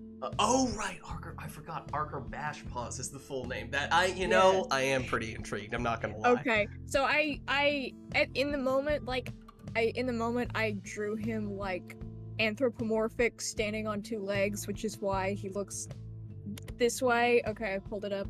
I've opened it. I've posted it on Discord in voice text. Okay, hold on. Let me see what we're working with here. I may make a more like Pyre compliant version, but this was just the image that popped into my head first. Why is he holding a plunger? Because he was created within a restroom stall. Don't you remember the lore? No, I don't remember the lore. This is Arker Bash Paws. Why are his paws not humongous? He has bash paws. Okay, I was expecting like comically large paws. Okay, you got me there. I should probably. I thought that was going to be his most prominent feature.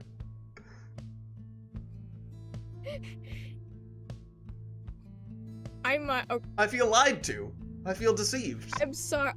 Listen. This was like a first concept. It'll evolve over time. Okay. But also, do you like the color choice? Because like Barker, nobody can see it on stream, unfortunately. But like, because Barker's main color palette, at least for like not his raiments, just the main body is black and red. And so I was like, what would be a good like opposite for that? Oh, I know, white and blue. Okay, I see the logic. You are a fan of my creative endeavors? Well, I mean, conditional upon the paws becoming at least 10 times larger. True. maybe next week. Next week I will have a updated version and I will show it to you. Okay, but only if the paws are like Yes. twice the size of the rest of his body. Yeah. Okay. Okay. Sure. I'm telling you, his name is Archer Bashpaws. His paws must be comically large. What comes to your mind when you think of the word bash paws? Humongous paws that just crush anything that they touch. When I think of bashing, I think of like punching or ramming into things. So like I think if of anything, paws that he are would so have, big like... he does that even when he's not trying. Okay, fair. Also, I will be right back. I don't have any requests, but I'll be right back. We did have a request from Blood Princess for turning customize off, right? If you're gonna be Archer Bashpaws, it's a bonk, but pretty close to a bash. That counts. That works. Also, I did see Arumi was saying he's fine to stick around, but if anyone else wants to get in, he's willing to swap out. So let us know if there is anyone who is interested in taking his place here.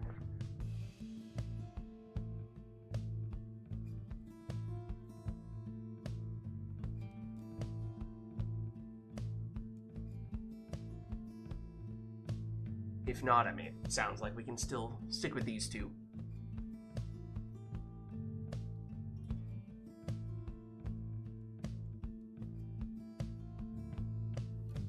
We've customized off, which of course means randomized exiles, masteries, and talismans. But we could still do an arena or a song if those are of interest. Right, I mean, obviously, just the larger the object you are bashing something with, the more effective that is going to be. And if your name is Bash Paws, that means your paws must be disproportionately large.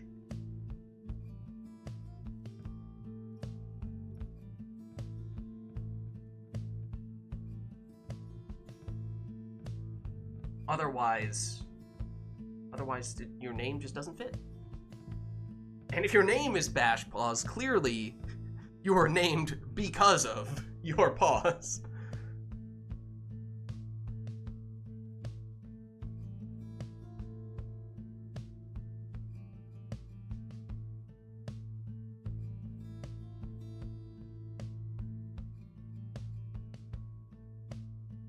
Oh, and sorry, I didn't even see this. Frost King said after this one, he could swap in for Rumi. Okay, nice. Paws are long enough that he walked using his paws like stilts and his legs don't touch the ground. Now we're talking. Exactly. Frost King has the right idea.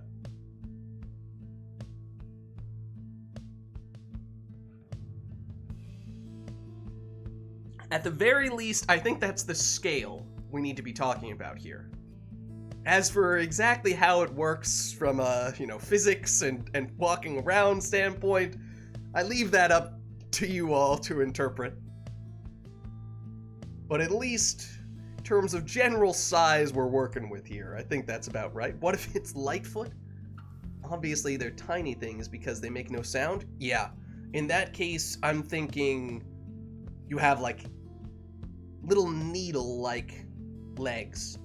You're like the water, what are they called? The bugs that can walk on water? Like water skippers or something like that? I don't know, that's probably not correct, and even if it was, that's probably not the technically scientific name. I also am not particularly keen on Googling water skipper right now, because I'm not sure if I want to... Alright, I'm doing it.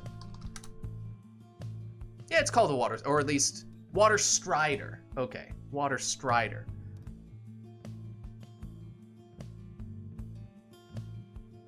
Do water striders sting? I hope not. Okay, I'm not about to research water striders right now. That's not what's gonna happen. Water spiders? No, we're not going there. We are not going there. This is why I did not want to open this door.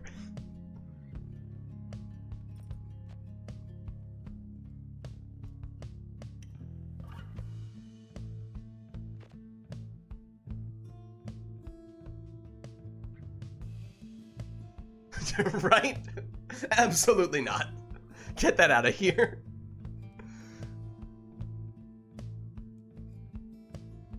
Nonsense.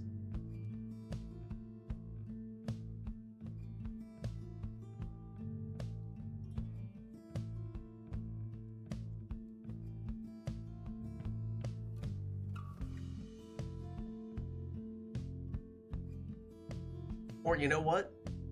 Here's a more peaceful way of thinking about it. Use like Pokemon that have tiny little legs for comparison instead. What's there? There has to be. There's a new one that is a spider, I think. It has tiny little legs. I don't know if this is exactly the right example. Also, it's giving me just Pokemon cards when I search the images, which is maybe not really. Just why is it only giving me Pokemon cards? Because it's because it's going for Google Shopping? No, it's not what? I didn't ask for that. Images. There we go. Like, this is not a great example. Hold on. Test my Pokemon knowledge. Come up with other Pokemon with tiny little legs. I'm sure there are some. Twinkle Toad Pokemon. What happens if you Google Pokemon with small legs? Oh, that is a good example. And it actually probably is based on a water strider. Hello? Surskit. There you go. What did I miss? So we were talking about humongous Archer Bash paws, but then we had to go in the opposite direction and say, you know, what would you call something if it's Lightfoot? Uh-huh. So they'd have to have tiny legs, right? And so then we were discussing what that would look like. And we went in some directions we didn't want to go in. Oh no. So we had to make things a little more a little easier to look at by going the Pokemon route. Mm-hmm. Yes. Okay. So that's the one that Arumi was thinking of. It's basically a water strider, except you don't actually have to look at bugs for real. Best of both worlds. But anyways, now that you are back, we do have a customize off match here, and it looked like Frost King was going to swap in for Arumi after this match. So why don't we get this one going for what very likely will be our last one between these two players.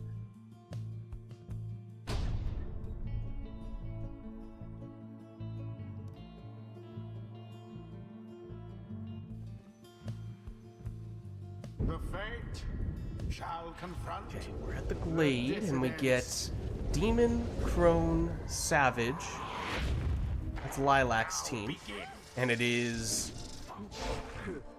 double Crone, or no, Crone, Sap, and Imp for Arumi. Yeah, both players have Vorfrit, Beyonder's Crone. Oh, Blackheart on Jodariel is not really something that Lilac wanted to see.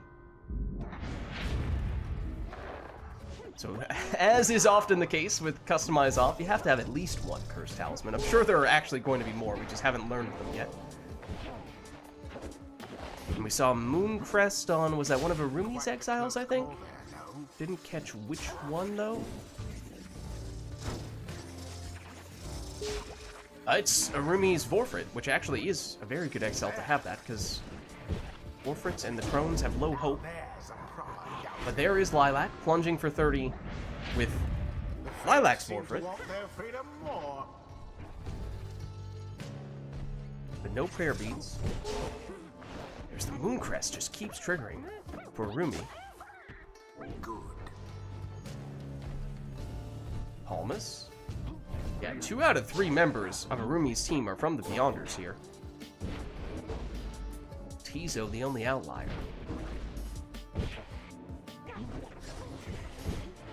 Oh, and Jody just bullying the defenders and nearly knocked them all back enough to set up a plunge, but wasn't quite able to get the finishing touches on that play. Instead, Arumi with a dangerous portal.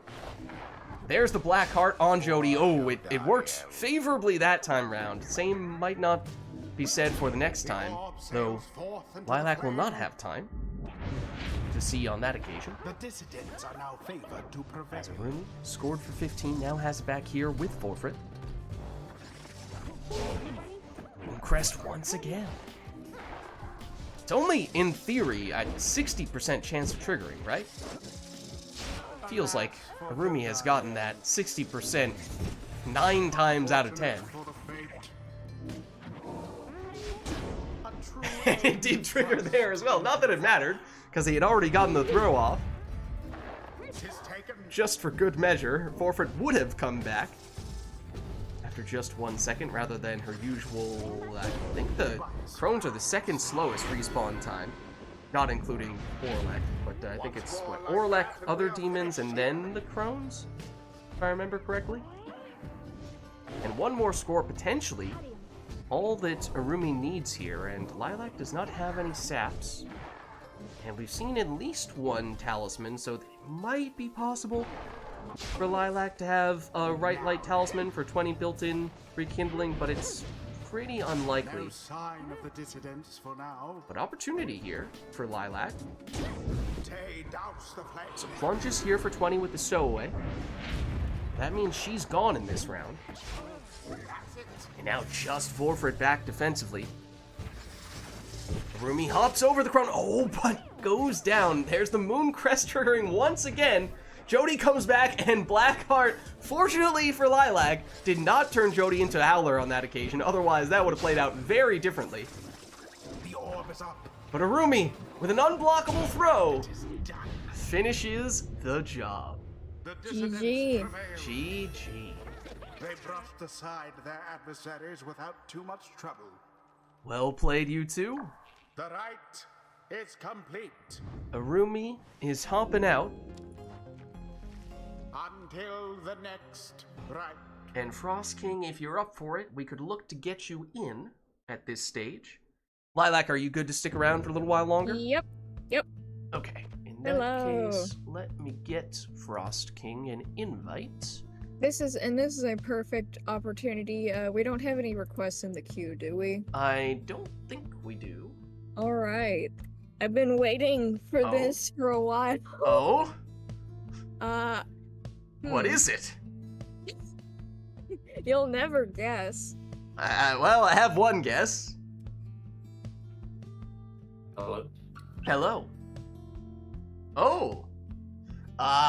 Okay, that's not what I was expecting, but all right. You sure? Oh, that is what I was expecting.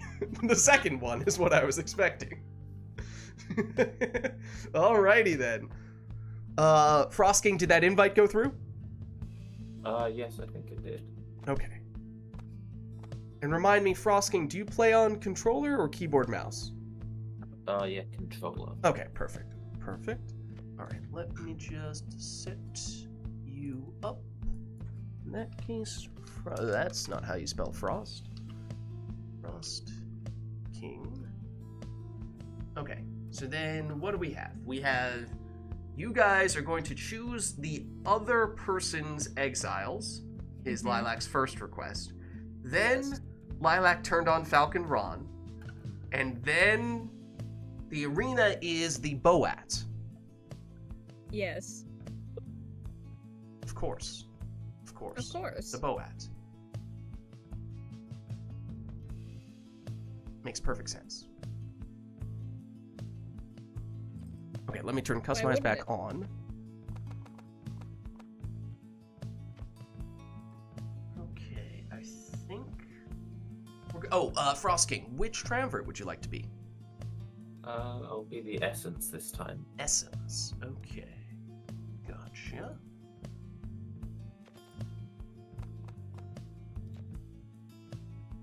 Alright. I think that means we're good to go here. So a reminder, you are choosing your opponent's exiles for them. The masteries and talisman are still up to the person whose team it Yeah. is, Lilac. Shall Yes, take yes. on It's just the exile. Okay. Welcome. So I guess I Who pick shall this one conduct for you. Yeah, then. I guess you're picking for Lilac here. I think you should have Is- Gareth. Oh, what a choice! Why?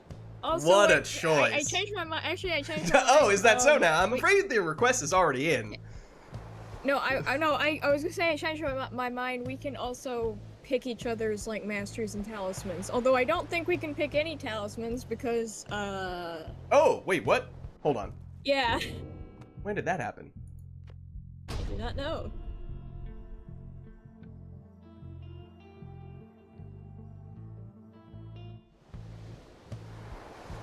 The fate shall now face the essence.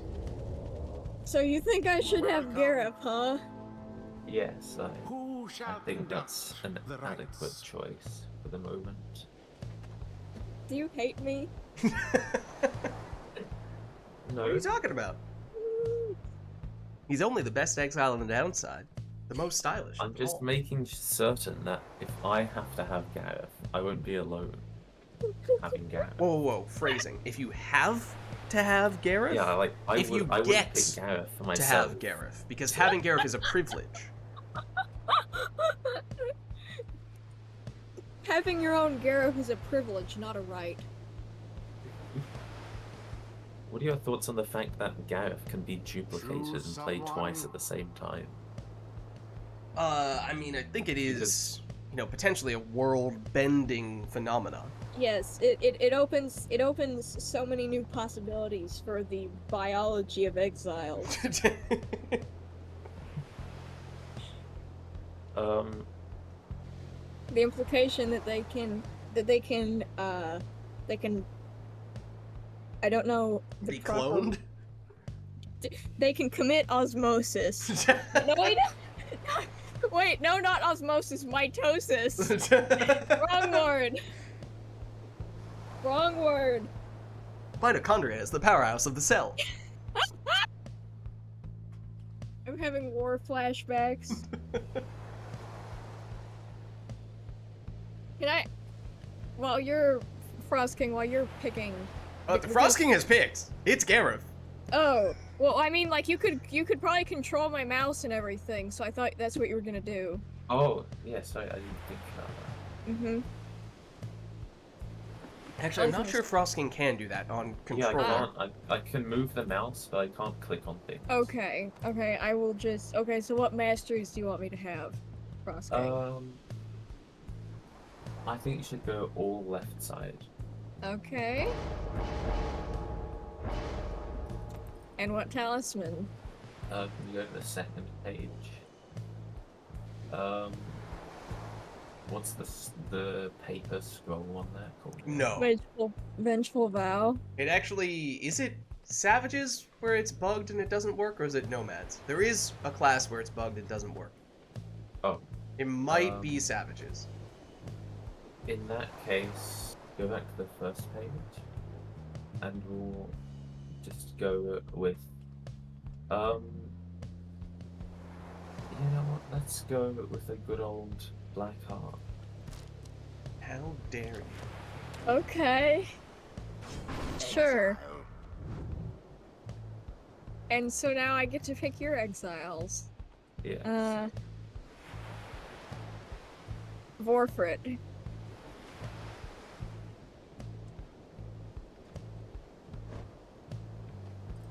And, Okay, and yes, Ironer is confirming the Vengeful Vow does not work all on left Savages. side.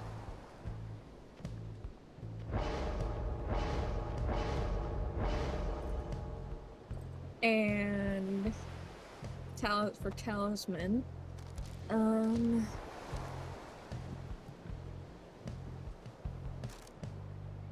This one. The Leech? Yes, the green one. Isn't it beautiful? I mean, it's technically edible.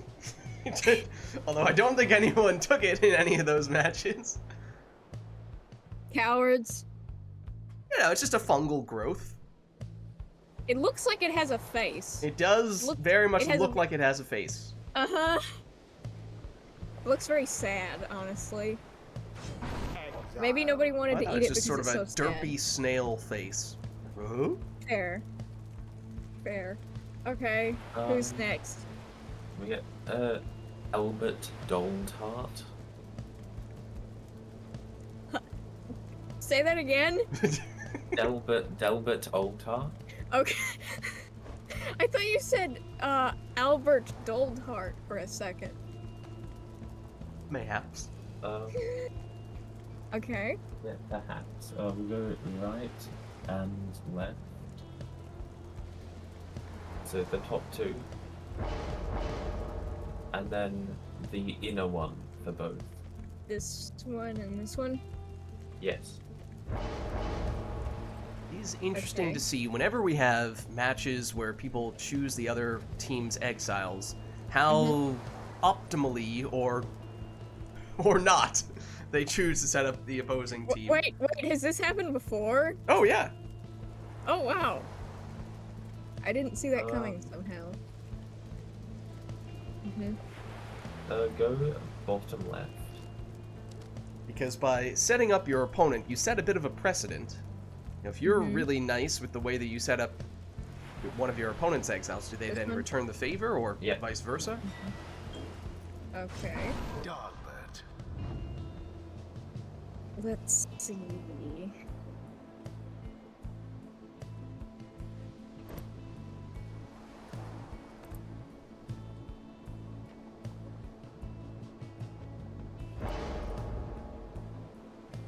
Hmm?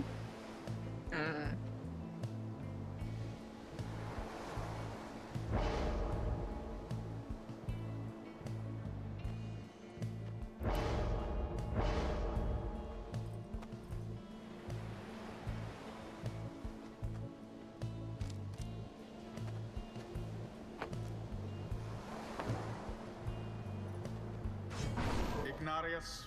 Brazen Manor, Ignarius on the boat, but he does have a cursed talisman. You gave me a cursed talisman. It's true. I That's think. true. Yeah, no, that's correct. As I was Okay. saying, Okay. you're nice to your opponent, maybe they'll be nice to you, and vice versa. Let's go manly. What were you saying, Lids? I mean, hey, we'll see. See what Frost King does. Or actually no, let's pivot to let's stay with manly. Okay. Who are you going to pivot to? I was gonna pivot to Tamitha, but Oh, okay. I prefer no manly. longer. We'll stay left side for this one. All left side? Yes. Okay. And you can have you know what, you can have one of the rings. I don't mind which one. Wait, come again? One of the rings or the bands. I don't know. Either ring. Okay.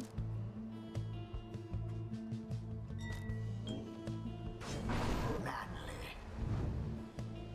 And for you...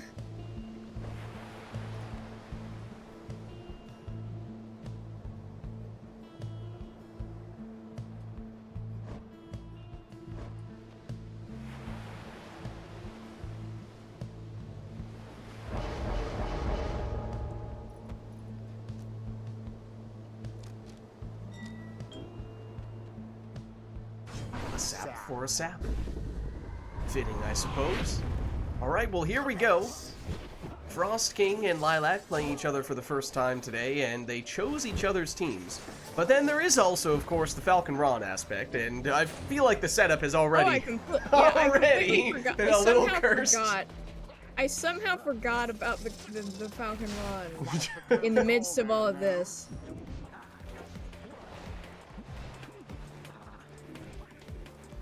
Lilac still, I believe, has a Howler back near the Pyre. Yup. Come on, Gareth! Is this your precious Gareth? cursed. The flame is stricken. It wasn't his fault. He should have been more careful. Should have been more careful. Should have watched his step. Gareth. A second wind. Hello? Ignarius. Gareth chasing him down. Oh no, Gareth! That was genuine horror. in your voice. Don't worry, he's back now.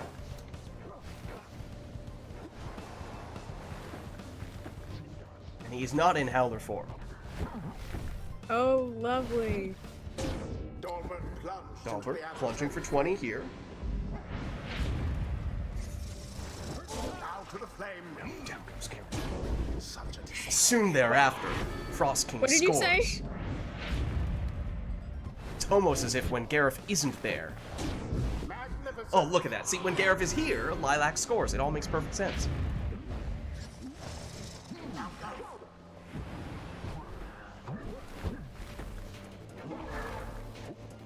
Iggy. See if Frost King looks to set up the big slam dunk. Well, now that was Down goes exciting. Ignarius. Dalbert. Oof. Can't find a way past the defending sap. Dalbert goes again, though. This time he does make it through. The dissonance adversaries. Gareth. gained No, the down edge. he goes. You sounded genuinely upset there.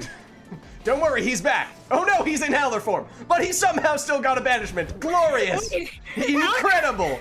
Impossible, some might even say. But somehow he found a way to do it. Bad for that one. As only Genuinely, Gareth how could. did he do that?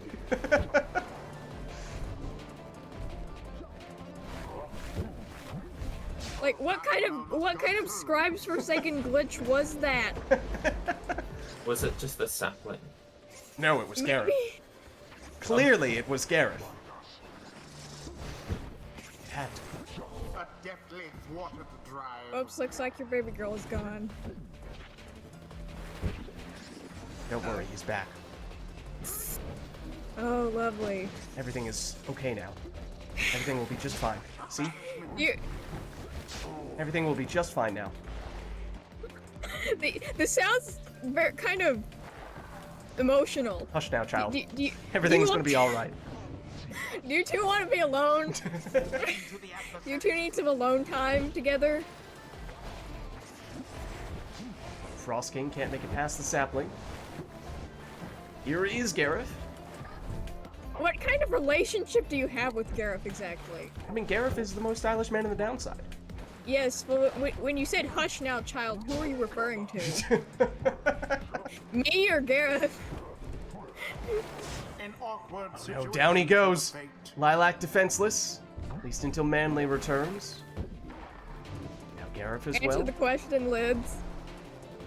It was a reference. I don't know what reference it was, though. I'm not literate in pop culture references. Gareth back once more with his infinite stamina. There goes Chases the down the opposing player, wins back the orb in the process. Oh, look at that. This commentary isn't biased, is it? I don't know what you're talking about. I'm very mindful of being neutral and objective in my commentary. Are you sure about that? As you can see here, you know, based on how Frost King then plunged against Gareth's Pyre, but here is Gareth, who then answers with a 20 damage plunge of his own, and now we are precisely one Gareth plunge away from Gareth's team winning. Except that Gareth is not around in this round, having just plunged without prayer beads. I'm sure Dalbert. And also Dalbert is stuck! It is done.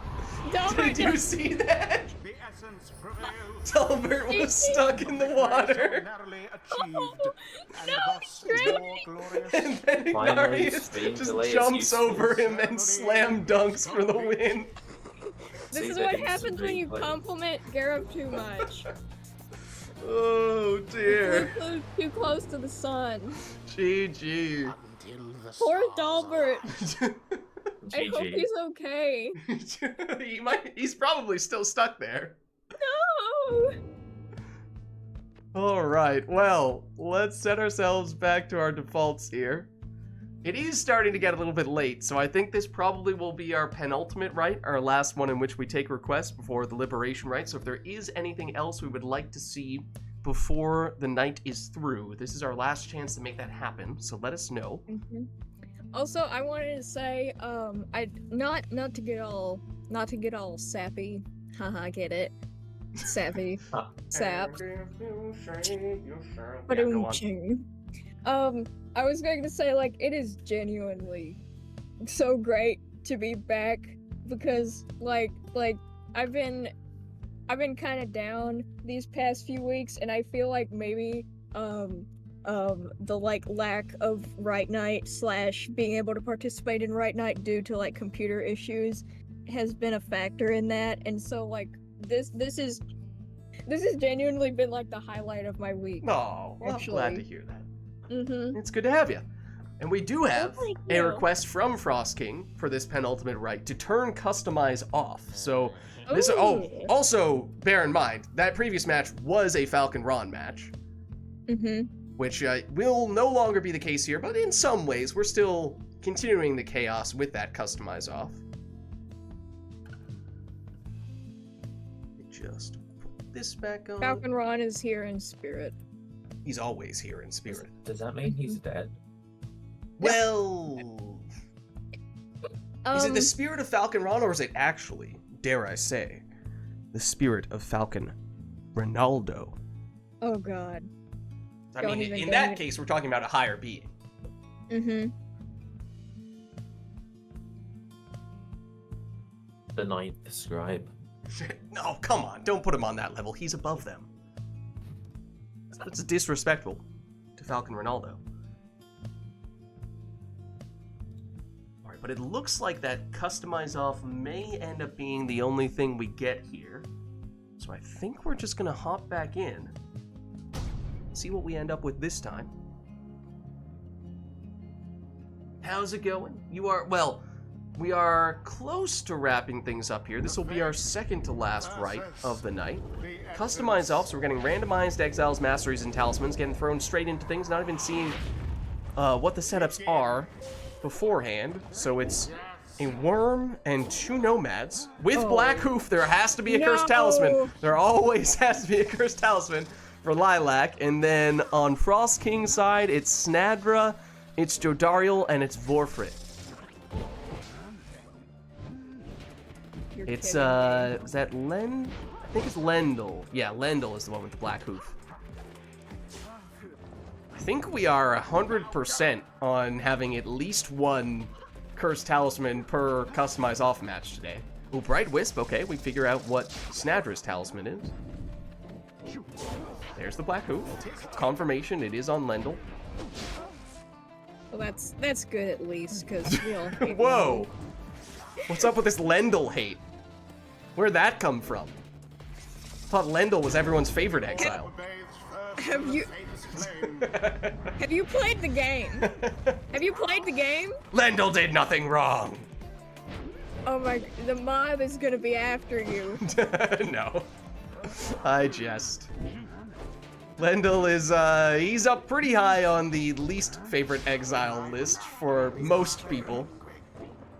There are a few who disagree. I think Gareth could fix him. You know, if But Lendl started to take style tips from Gareth, maybe we would start to see a Lendl redemption arc, yes. but we're not there yet. My friend has like a thick idea that's kind of that's something along those lines. I mean, I don't know if Lendl is worthy of that honor of being Gareth's understudy, but I guess if Gareth is feeling particularly generous, particularly charitable, You could say that. You could say that. black poof, it strikes once again. One triumvirate And now stands everyone of down opponents. on Lilac's side. Opportunity here for Frost King. With Jody, except that Lendl makes a comeback just in time. Might not be able to pick up the orb, but he can get banishments. Hedwyn hopscotches his way through, but eventually does get cut off by Jodariel. Orfrid hops in here for 30. That means one score might be all that Frost King needs here. Any exile would have enough damage. It's more so a question of, does Lilac have an unexpected source of rekindling from RITE NITE, the talisman? We of course know at least one of Lilac's talismans. Do we know more than that? It's the Cursed Talisman. Is that the only thing we've confirmed? What happened there? We know at least one of Frost King's.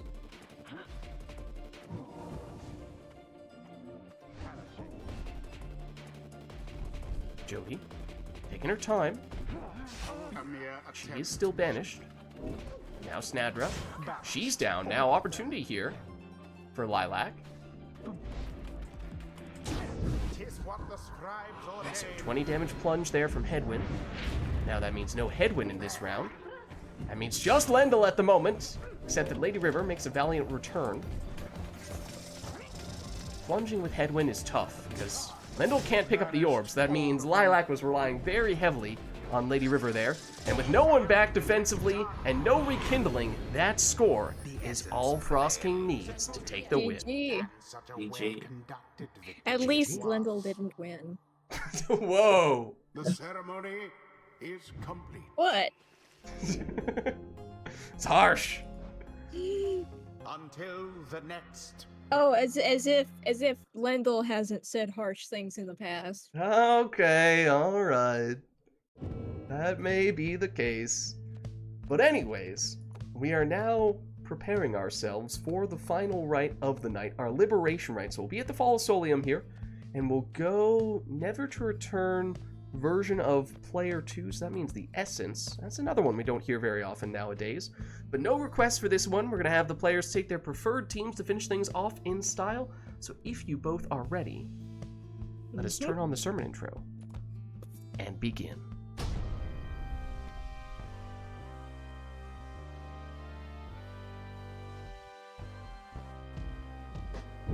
Good evening, exiles.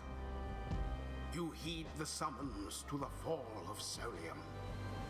You now have this chance to prove yourselves. Prevail and earn the favor of the scribes. The Fate stand ready. The Essence stand ready.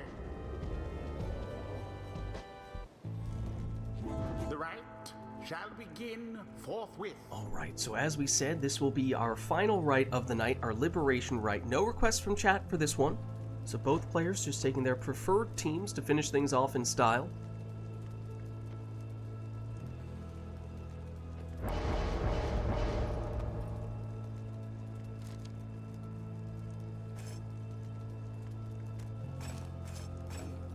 In Lilac's case, that means a speedy Oralek.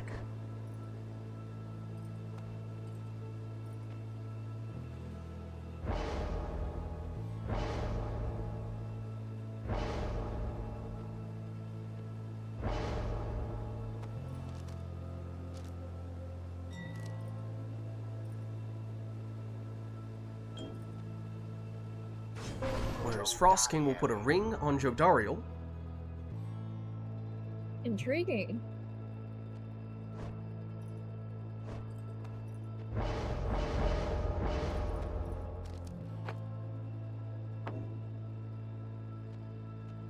Kerfang now for Ulmer in Lilac's second spot.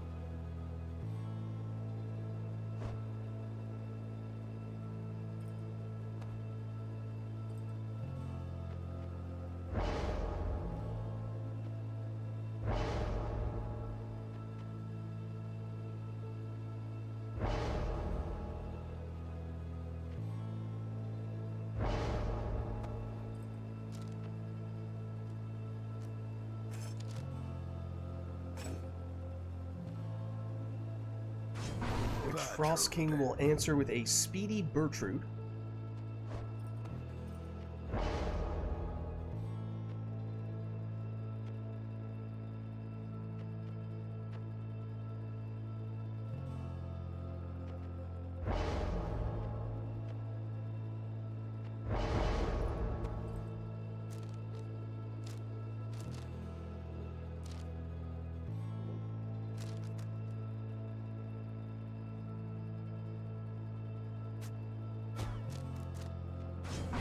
Final choice for Lilac is Bright Wisp on the Stowaway.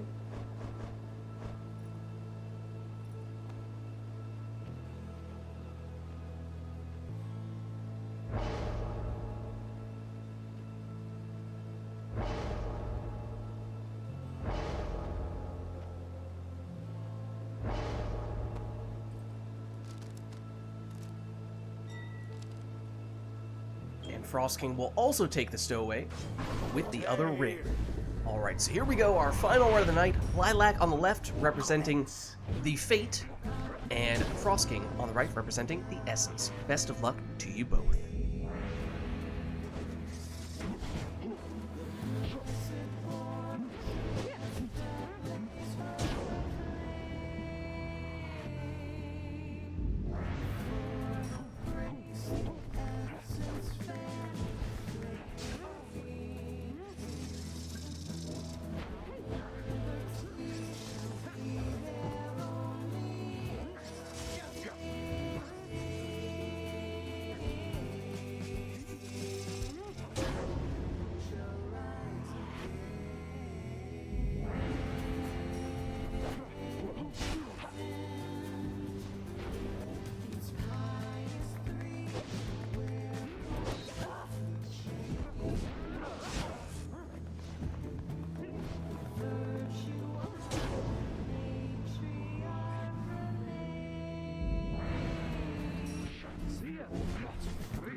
banished. Tay did it. Now go on, just once more.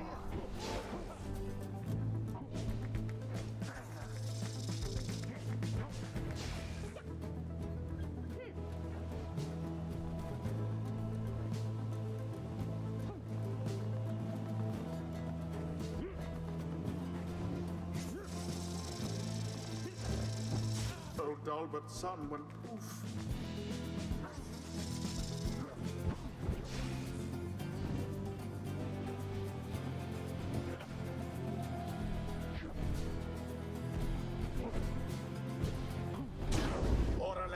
Plunged into his adversary's flames. Someone prevailed already.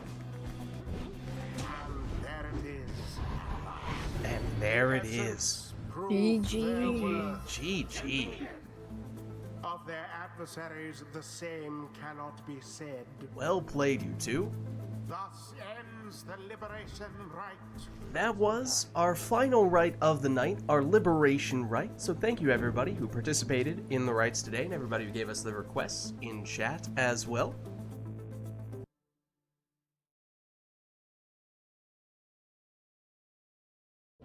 I am going to hop out of Discord, but I will catch you guys next time. GG. GG's. Thanks for hosting. My pleasure. Alright, let me just quickly free them from remote play. Azan, I think I saw Frost King left already. Yes. Okay. Just throw this screen on, and thank you all for watching. As we were just saying, this was of course that was our final rite of the night, our liberation rite. So thank you everybody who participated in the rites and everybody who gave us the requests in chat as well. This was of course Pyre Community Rite Night, and if you're interested in getting more involved in multiplayer Pyre, then the best way to do so is by joining the RITE Club Discord server, which you can do by clicking on that link right there. My name is Lids. I'm hosting these Rite Nights, and health permitting, asterisk, our streaming schedule is weeknights. We are doing a combination of the First Ascendant / Path of Exile 2. Fridays, we are doing Mass Effect Andromeda multiplayer. Saturdays, Mass Effect 3 multiplayer. And then Sundays, obviously, Pyre multiplayer. And then Vids on YouTube as well, posting the VODs for all those streams. So if you missed anything, you can catch it there as well. Also, at least kind of waiting for the next Hades 2 update, but doing some Hades 2 videos straight to YouTube whenever that stuff happens. Also, if you haven't done so yet already, of course, you can also hit the follow button to get a notification when I go live. Also, at LidsVids on Twitter. I post there when I go live as well. But actually, the best place to stay up to date on all things Lids is my Discord, which you can join by clicking on that link right there. But that's going to be it for me for tonight, so thank you all for watching. Hope you enjoyed the stream, and I'll catch you next time.